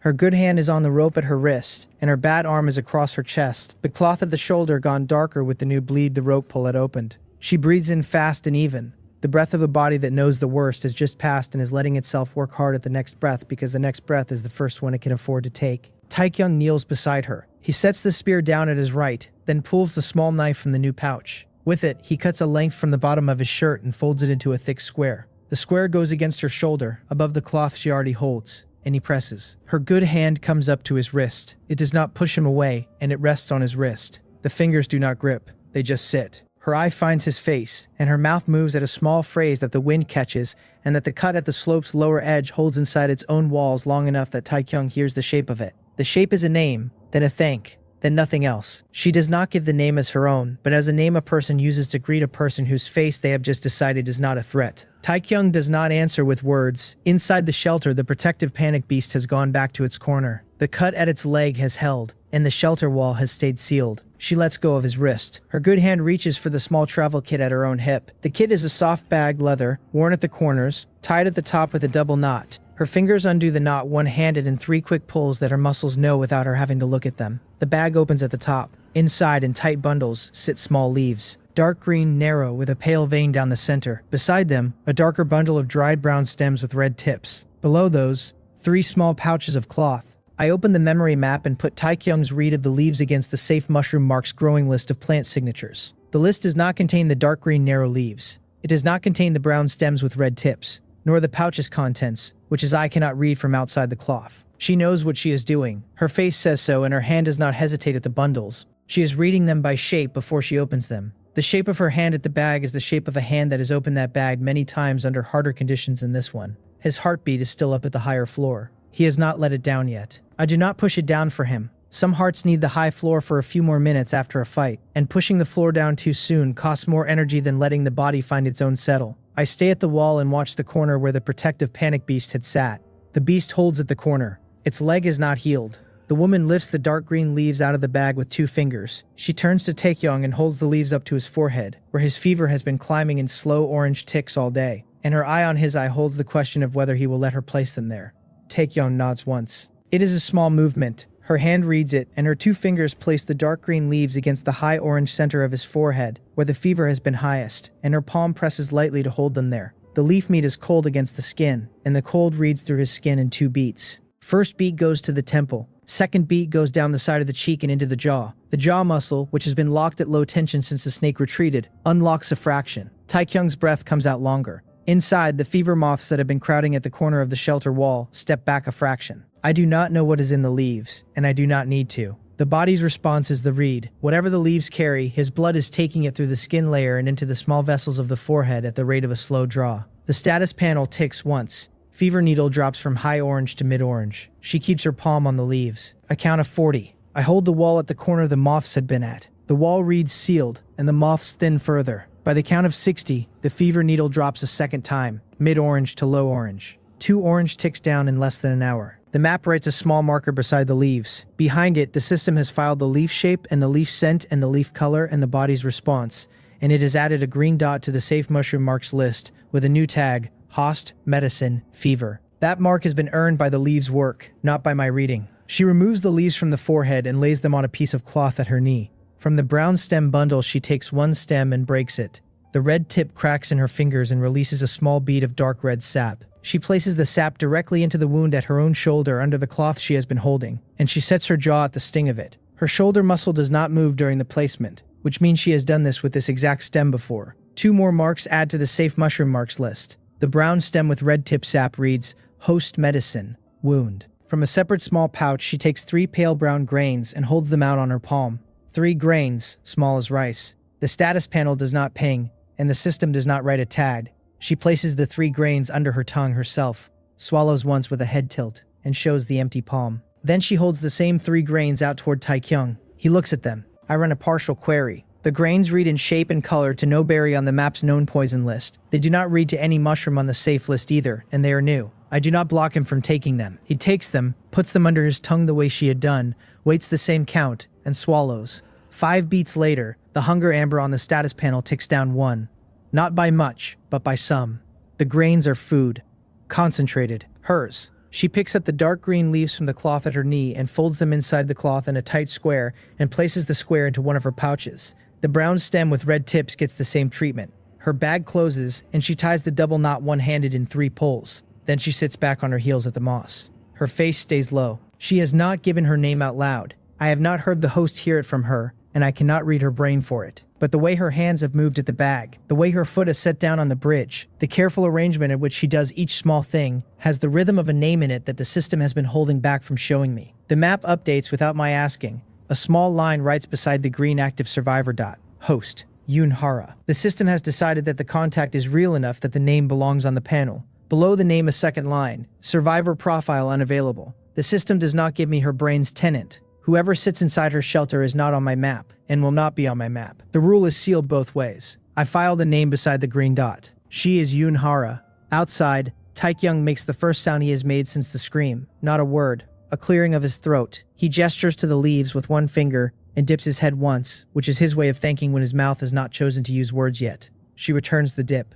Then she points to his ankle. The wrap at his ankle has held through the run, and the mud bank and the rope pull at the bridge, but the cloth at the outer edge has frayed, and the sticks under the cloth have shifted a hair. She points to it and lifts her eyebrow. The question is whether he will let her look. He nods. She kneels beside him and takes his calf in her good hand. Her fingers undo the cloth at the bow. She lifts the sticks and sets them on the moss in the same order they had been in inside the wrap, so the order can be put back, and she turns his ankle over once. Her thumb tests the swelling at the bone above the heel. His heart rate climbs a little. I read the climb at the wall. It is not fear, not anger. What it is a low, steady extra pull at the chest that the host has not had on him since before the first morning at the boar's footstep. The pull does not come from the brain shelter side. It comes from his body recognizing a touch that is not a threat for the first time since transport. I leave the heart rate alone. Her fingers stay on the wrap a moment longer than the medical part of the touch needs. The pad of her thumb sits at the heel, the side of her palm under the arch. Her whole blast past the count that the test of the swelling had needed. She does not look up at his face during the extra count. Her eye stays on the ankle. Then she puts the sticks back in their order and rewraps the cloth. The wrap reads tight. She sits back. A new shape forms in the shelter at the corner the protective panic beast had not vacated. It is not the same beast, but similar, but its shoulders are smaller and its color is paler, and its breath pattern is slower. A subtype. The line at the panel writes, Protective Panic Beast. Sustained. Subtype that activates when his body has been near the non-self body long enough that the protection is now a continuous background pull. A continuous pull will drain the wall over hours, not minutes. I cannot cut it at the legs every count of 40, where I would burn the rest of my energy in 2 hours. For now, I keep cutting at the legs and bank what I can. Mental energy reads 2. I stay still. Outside, Hara reaches into her bag again and pulls a flat seed cake out, wrapped in waxed leaf. She breaks the cake in half and holds one half out to Taekyung. He takes it. They eat without speaking. He chews slowly. The seed cake is dense, dry, pressed with something sweet at its center. Honey, by the catch of it at the back of his tongue. The system status panel ticks once. Hunger amber drops a notch. She tells him things. Then, without him asking, her voice through his ear comes in short pieces. She had been alone for several days. Her brain survivor does not speak in words, only in feelings. The watchful kind, the sort that comes through as a steady press at the back of the head. The thorn at her shoulder had caught her the previous morning at a wider thicket east of here. She had stopped the bleed with the brown stem sap, but the wound had reopened twice at the bridge. Taekyung does not answer with words. He listens, and he chews. His eye stays on her face during the telling, and his head dips at the right counts. And the dips are the dips of a host who is hearing the report and filing it without his brain having decided yet what to do with it. When she finishes, the cut at the slope's lower edge has gone quiet. The wind has dropped, and the sun has crossed the high line and is on its way to the lower trees. A long count from now, the cut will be in shadow, and shadow will mean cold, and cold will mean either a fire or a tighter camp. Harrow looks at the sky. She makes a small gesture with her good hand at the higher ground above the slope. His eye follows the gesture. There is a hollow there, set into the rise above the trunk gap, half-roofed by a fallen trunk. The hollow reads dry. It reads small but big enough for 2 people if both people sit close. Taekyung dips his head. They gather their things. He pulls the small knife from the new pouch and uses it to cut a length of dry inner bark from the fallen trunk at the hollow's roof, then stacks the dry bark with a handful of last summer leaves under the lip. Hara works the new flint from the pouch with her good hand at the cut bark. Sparks catch on the third strike. A small flame opens at the center of the leaves, and the bark takes the flame. They set the cracked clay pot at the side of the flame, and water from the broadleaf reserve goes in with 2 strips of dried mushroom and a pinch of pale powder from one of Hara's small cloth pouches. The pot thickens at the bottom after a count of 200, and they eat from it with the small knife as a spoon, taking turns. 2 people. 1 pot. His heart rate has finally found a floor a beat slower than the climb at the bridge. Outside the hollow, the light goes from yellow to orange to dim red, then dark, and Hara takes the first watch at the lip with the spear across her lap. He has handed her his spear, and he lies with his back to the flame and his head on the rolled cloth from his shirt. Inside, the shelter reads steady. Calm signal holds the panic beast at sleep. Mental energy has climbed back to 7 during the meal. Fever needle low orange, dropping. Hunger amber, dropping. Thirst amber, dropping. Halfway through the second hour of her watch, the map flashes a small new tag at the slope below. A soft amber auto flag along the herb trail. Something has passed the trail at a slow walk in the wrong direction for animals. The flag holds a count and then dims back to faint amber without resolving into a red dot. Not a predator and not the kind of human her camp would send either. The flag sits at the edge of the map without a name, and it stays sitting. Hera's good hand finds the spear shaft. Her eye does not lift from the slope. I do not push the urge to wake him because the flag is not climbing, but I leave it pinned at the map's lower edge for the morning's read. Taekyung's eye closes. Sleep comes faster than it had on the first night, because a body nearby is not a predator, and the fear has dropped a measurable amount.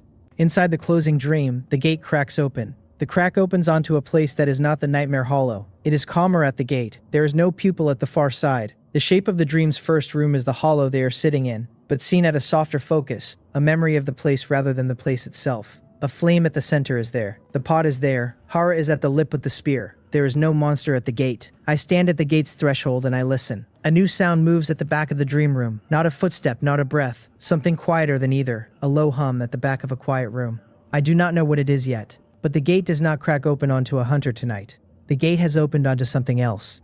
A hum holds at the back of the dream room. I do not chase it. The dream gate sits open at a low width, and the hum stays at the threshold without trying to come further in. Since the first night, the threshold has changed shape. On its dream-facing side, the wall of the brain shelter sits at a smaller pressure than it had on the night the Nightmare Hollow opened. By a measurable amount, the weight against it is lighter, and that lighter weight has its reason. She sits at the lip of the hollow with the spear across her lap. Hera's presence outside has thinned Taekyung's background fear, and the thinner background fear has lowered the dream's first room pressure. The gate this time is not opening onto a Nightmare Hollow. It opens onto a quiet room with a low hum. I have an idea I have not tried before. The instinct signal in its current form puts urges at his muscle layer. 2 words, with direction point at a limb. No sound reaches his ear, because the ear is outside the gate. But the dream room is inside the gate, and inside the gate, sound is something the brain can hold without the ear having to read it. I have not tried forming a word inside the dream itself, and I form one now. The cost ladder opens at the panel before I commit. Sound in dream, single word, 6 mental energy per word. 6 is most of what I have. Mental energy reads 7. I will be at 1 after the word, and I commit. The word forms at the center of the dream room. Breathe. The word is not loud. It does not come from a speaker, but from the air of the room itself, where the room had been holding the word at its inside the whole time, and the word has only now chosen to be heard. The room's hum thins under the word, and the flame at the dream fire bends a fraction toward the sound. Taekyung in the room turns his head. He looks at the place the word had come from. His eye finds nothing because there is nothing to find at that place. The word had been the room's word, and it had said breathe. He breathes. In the dream, his chest rises. Outside the dream, his chest rises. The 2 motions are the same motion, and the dream breath and the body breath have moved in the same rhythm. I close the gate. Mental energy reads 1. The wall holds. Fever moths do not test the corner. A protective panic beast sleeps, and the shelter floor reads steady. I sit with my back to the foundation layer at 1 mental energy, and let the second hand of the system's slow clock tick over. Outside, Taeyoung wakes. He wakes with the rhythm of a body that has caught 1 clean piece of a dream into the waking layer. His eye opens at the dim light from the dying fire. He breathes in, and he breathes out. His hand is at his chest, and his hand stays there for the length of 3 more breaths before he moves it away. Hara, at the lip, has turned her head at his wake. She does not ask what he saw, and she watches his chest, his hand at his chest. Her face does not shift, and her grip on a spear stays. But the small line at the corner of her mouth, tight through the watch, eases a half step. She has read the change without his telling her, and she tilts her head at the watch position. His eye reads the tilt. She is offering him the watch. He has slept long enough. Her arm is tired, and her shoulder is sitting at the early end of soreness from the day. The watch needs to switch. Taekyung sits up. He takes the spear from her. She lies down at his old spot. Her back goes to the flame, and her good arm pillows her head. Soon her breath drops fast into a sleeping rhythm, and the dropping is quick enough that I understand she had been holding herself awake at the lip on the last of her reserve. I watch the wall for the next 4 hours, and the well climbs at the slow rate of rest, the bar refilling by small calm units the way water finds a low pan in slow weather. By the time the sky outside the hollow starts to gray at the upper trunks, the well sits deep enough for a careful day of work without panic. Dawn comes. The fire has died to a coal at the center of its ash, and the cold is at the floor. Hara wakes on her own, without my pushing his voice to wake her, and the wake comes at the cleaner end of sleep that says, her brain survivor has handled the night without major events. She sits up and looks at Taekyung at the lip. He looks at her.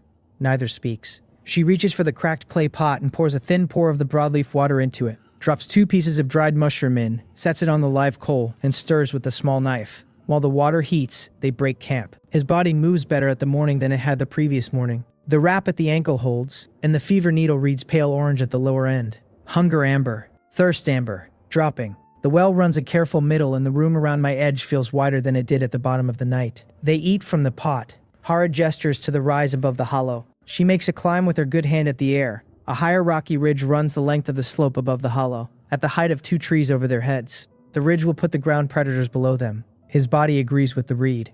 They go. The climb starts gentle at the trunk gap, gets steeper at the 3rd shelf, and turns to broken rock at the 4th. Hara takes the lead. She knows herb signs at the slope that Taekyung does not, and the herb signs guide her footing past 2 patches of small spotted cap mushrooms the map flags as poison on contact. I would not have seen the mushrooms in time. She does. First, she points to a stripe of pale lichen on a rock at chest height, and steps 2 feet right of the stripe.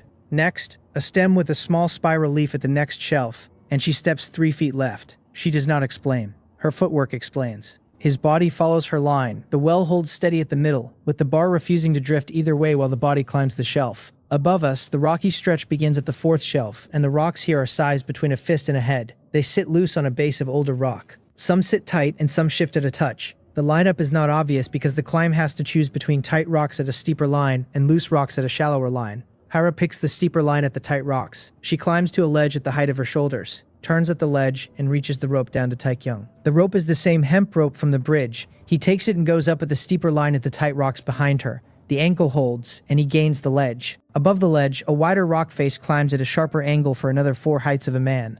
The face has cracks at hand width along its length. Hera starts up first. Taekyung waits at the ledge until she has made the first man height and reached a deeper crack she can set her good arm into. A stone drops past him. It is not a falling stone. The stone has been thrown. It comes from above and to the side, from the crown of trees at the top of the face. The stone hits the ledge at his foot, bounces once, and slides off the edge into the slope below. I push down and in. He drops to a crouch at the ledge and presses to the rock face. A second stone passes over his head at the height his temple had been, and a third hits the ledge 2 feet from him. Earlier, a rustle had moved through the canopy at the crown's far side to count before the first stone, the kind of rustle a wind would not make. His ear had logged the sound without naming it. Now, above, in the crown of the trees at the top of the face, shapes move. Long arms, low shoulders, bodies the size of a child each, covered in patchy fur with bald patches at the back. The bald patches read wet at the edges, and the wet is not blood, it is something else, paler, sweeter at the edge. Memory map, writes the name at the corner. ROTMON, throw hunters. Aim for legs first to lame. Patient at the wait. Move in for the kill once the prey cannot climb. A new pressure forms at the floor of the shelter. Not a beast, not a fog. A series of small impacts at the floor that match the rhythm of the stones outside.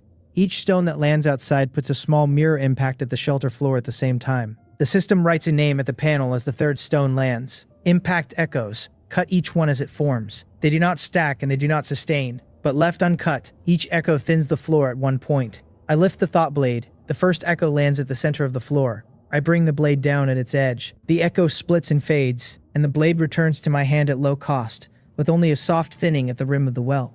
Outside, Taekyung's body is pinned at the ledge. I cannot run him up the face under stone fire.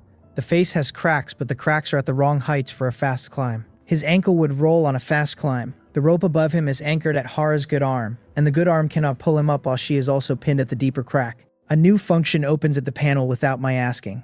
MUSCL timing. Function description. Fast narrow signal tied to specific body part motions instead of whole body urges. Cost. 1 mental energy per signal. Reads the ledge, the stone trajectory in his foot, hand and head positions. Outputs a step-by-step instruction at the body part. I take the function. The first signal goes to his right foot. Step now. The signal lands at the foot's tendon, and the foot lifts an inch and sets on a wider hold half a body length to the right. A second signal goes to his left hand. Grip high. His hand finds a crack the eye had not seen. A third signal goes to his head. Duck. The head drops. A stone passes over the place the head had been, and a fourth echo lands inside the shelter at the corner of the floor, and I cut it. The muscle timing signals come at the speed of the falling stones. Step now, grip high. Duck freeze. Step now, grip high. His body climbs the face at a rhythm not its own. Hands find holds his eye had not chosen. Feet land at angles that hold the wrap at the ankle's safe line. He gains the deeper crack at Hara's height. A stone hits his right shoulder. The shoulder takes the stone at the muscle, not the bone. A line of pain opens. Pain control thread on the line, sharpness held. Hand does not loosen on the crack.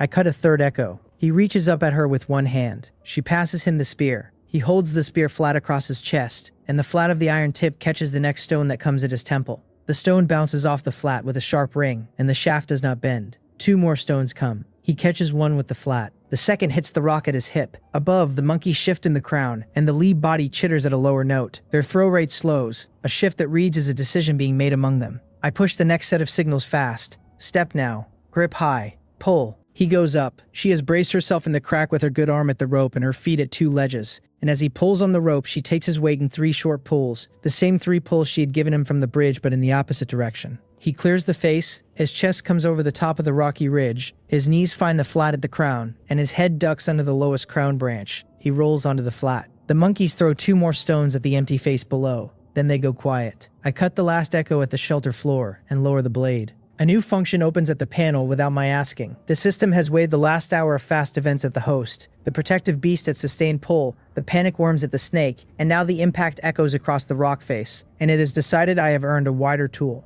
Calm SIGA. Function description. A wide soft pulse at the brain shelter wall that lowers the activation level of all background panic forms across the whole shelter, instead of cutting one beast at one point. Cost. 2 mental energy per pulse, repeat as needed.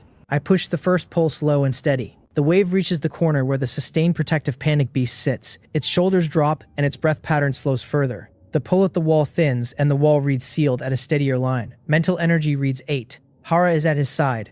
Her good hand finds his sleeve at the elbow, and her fingers close on the cloth. She does not pull, and she does not let go either. Her grip stays at his sleeve for a count longer than the climb finished moment had needed. His heart, which had been at the climb's high beat, drops to a different floor. not the lower combat floor. A warmer floor, the same one the bridge had opened. The warmer floor sits at a higher rate than rest, but the heat in the raid is not fear. I let it sit. She lets go of his sleeve and turns toward the crown of trees and the further line of the ridge. The ridge runs for a long stretch east, climbs over a saddle, and then the trees fall away at the far side and the ground drops into a hollow set into a stone collar at the floor of the next valley. In the hollow, something stands. It is not living, but a structure. Stone, tall, set against the far wall of the hollow, with a wide flat face turned toward them. At the top of the face, a long lintel runs across two pillars. Symbols are cut into the lintel and into the pillars at intervals. The structure is a ruined gate, covered in symbols. I open the memory map. The map writes a small ping at the location of the gate, and the ping is not red. It is not green, but a color the map has not used since the first morning. A pale gold ring around a soft blue center. The system has not seen this color combination on the map before. A second ping writes at the corner of the panel. It is at the corner that displays the brain shelter's own foundation marks. The pings are the same color, exactly the same. I hold the panel open for a long count, and the two color marks do not blink.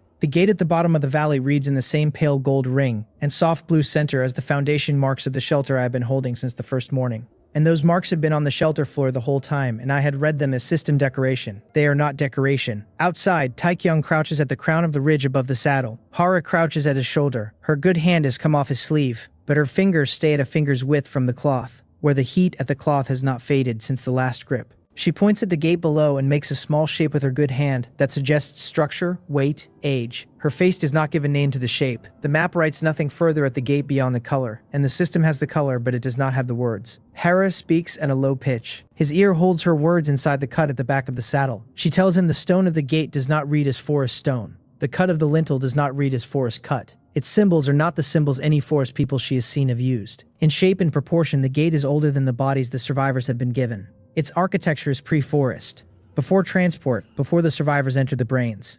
I file her reading on the map. She does not know the gate's purpose, but she knows the gate's age. Her age read sits at a different layer from the map's gold and blue ping, but the two reads sit on the same object. Two systems agree that this place is not the forest. A small new pressure forms at the back of the shelter wall. I do not have a name for it. Its motion is not panic beast motion. Its seep is not echo rhythm. It sits at the back of the wall in a low, even press, the same press a hand puts on a door before the hand has decided whether to push the door open. The system writes a temporary tag at the panel, UNK unknown inner category. I leave the tag where it is. The press at the back of the wall does not drain energy. It does not thin the seal, but sits and reads. I do not fight a thing that does not attack, and I file it under the same gold and blue color the map has put on the gate, because at this distance the color match is more than I can ignore.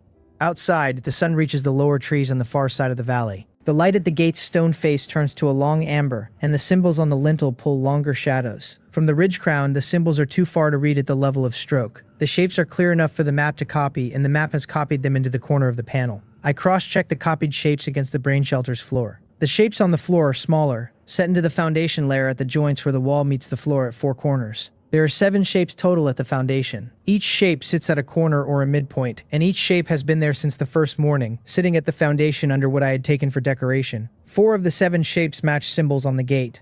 One shape matches at the corner of the foundation behind me, a spiral with 3 breaks at the outer arm. The same spiral, with the same 3 breaks, sits at the center of the gate's lintel, and the match reads at the same proportion, the same depth of cut, the same angle of the inner spiral. On the map, the 2 pings intensify, brighter at the gate, brighter at the foundation. Outside, Hara discusses the descent. She speaks of the gate as a possible shelter, possibly with tools, possibly with old food stores if there had been people at the gate before, and she weighs the descent at the present hour against the descent at the morning. The slope into the hollow is steep at the upper section, gentle at the lower section, with a thin path that her foot can read. She turns to Taekyung at the end of her speech. He looks at her, then at the gate, then at the map open behind his eye where I have left the gold and blue ping at full bright. The host cannot read the map directly, but the host can feel the weight of my attention at the corner, and the weight reads to him as a leaning toward the gate. I do not lean, and I push the calm signal at a slow pulse to lower the lean. His pull at the gate eases. He looks at the gate one more time with a flatter eye. His head shakes once. Not tonight. Hera reads the shake. She does not argue. Her good hand opens at the air in a small gesture of accept and defer. She turns her head to the ridge crown they had climbed and points to a small flat between 2 boulders at the crown's edge. The flat will hold a camp. They go to the flat. The flat is sheltered on 3 sides by the boulders, and open on the 4th toward the saddle. Its open side faces the gate at the bottom of the valley, and that gate sits in their sight at the camp's edge for the length of the sundown. They build the second fire. smaller than the first, set deep between two boulders, where the firelight will not climb above the boulders' tops, and call eyes from the valley floor. The flame eats the dried bark Taekyung had cut at the last hollow, and lasts long enough for a thin pot of water with the last 2 dried mushrooms. They eat from the pot with the small knife. Hara takes the first watch again. Her shoulder has held. The bitter brown stemmed sap she had placed under the cloth this morning has done its work, and the cloth at the shoulder no longer turns dark at her movements. Her good arm reads stronger than it had at the rope. Taekyung lies down at her back. His head rests on the rolled cloth. The spear is across his chest, point away from her. At his hip rides the small knife. In his pocket sits the new flint. Clipped to his shirt is the bow needle. Coiled at his feet, the hemp rope. He sleeps. The dream gate cracks open at a low width, and the room beyond is the camp. Smaller, softer focus. The hum at the back is gone. In its place, a steady low pulse sits at the floor. The same pulse the foundation symbol has been carrying at the bottom of the shelter all evening. I do not push a word tonight. The well sits at a careful middle, and I want to bank what is in it rather than spend on a word tonight. I move to the foundation layer. The spiral with 3 breaks at the outer arm sits at the corner, and the cut of the symbol is shallow at the surface, and deeper than I had ever read at the second layer. That depth is more than decoration. It means the symbol was set into the floor at the time the shelter was built, and the building is older than my arrival. I put a finger of perception at the symbol. The floor under my touch pulses. Once. Soft. The same pale golden blue color washes through the layer for the length of 1 slow beat, and a pulse passes through the floor and through the wall at the foundation join. And at the moment it reaches the join, the map's mark on the ruined gate at the valley floor brightens in answer. Then the pulse rests. I lift my perception off the symbol. The floor stops pulsing. I lower my perception back to the symbol. The floor pulses again, and the pulse is reading my touch. That symbol has been waiting for someone to touch it from inside the shelter, and the touch has finally come.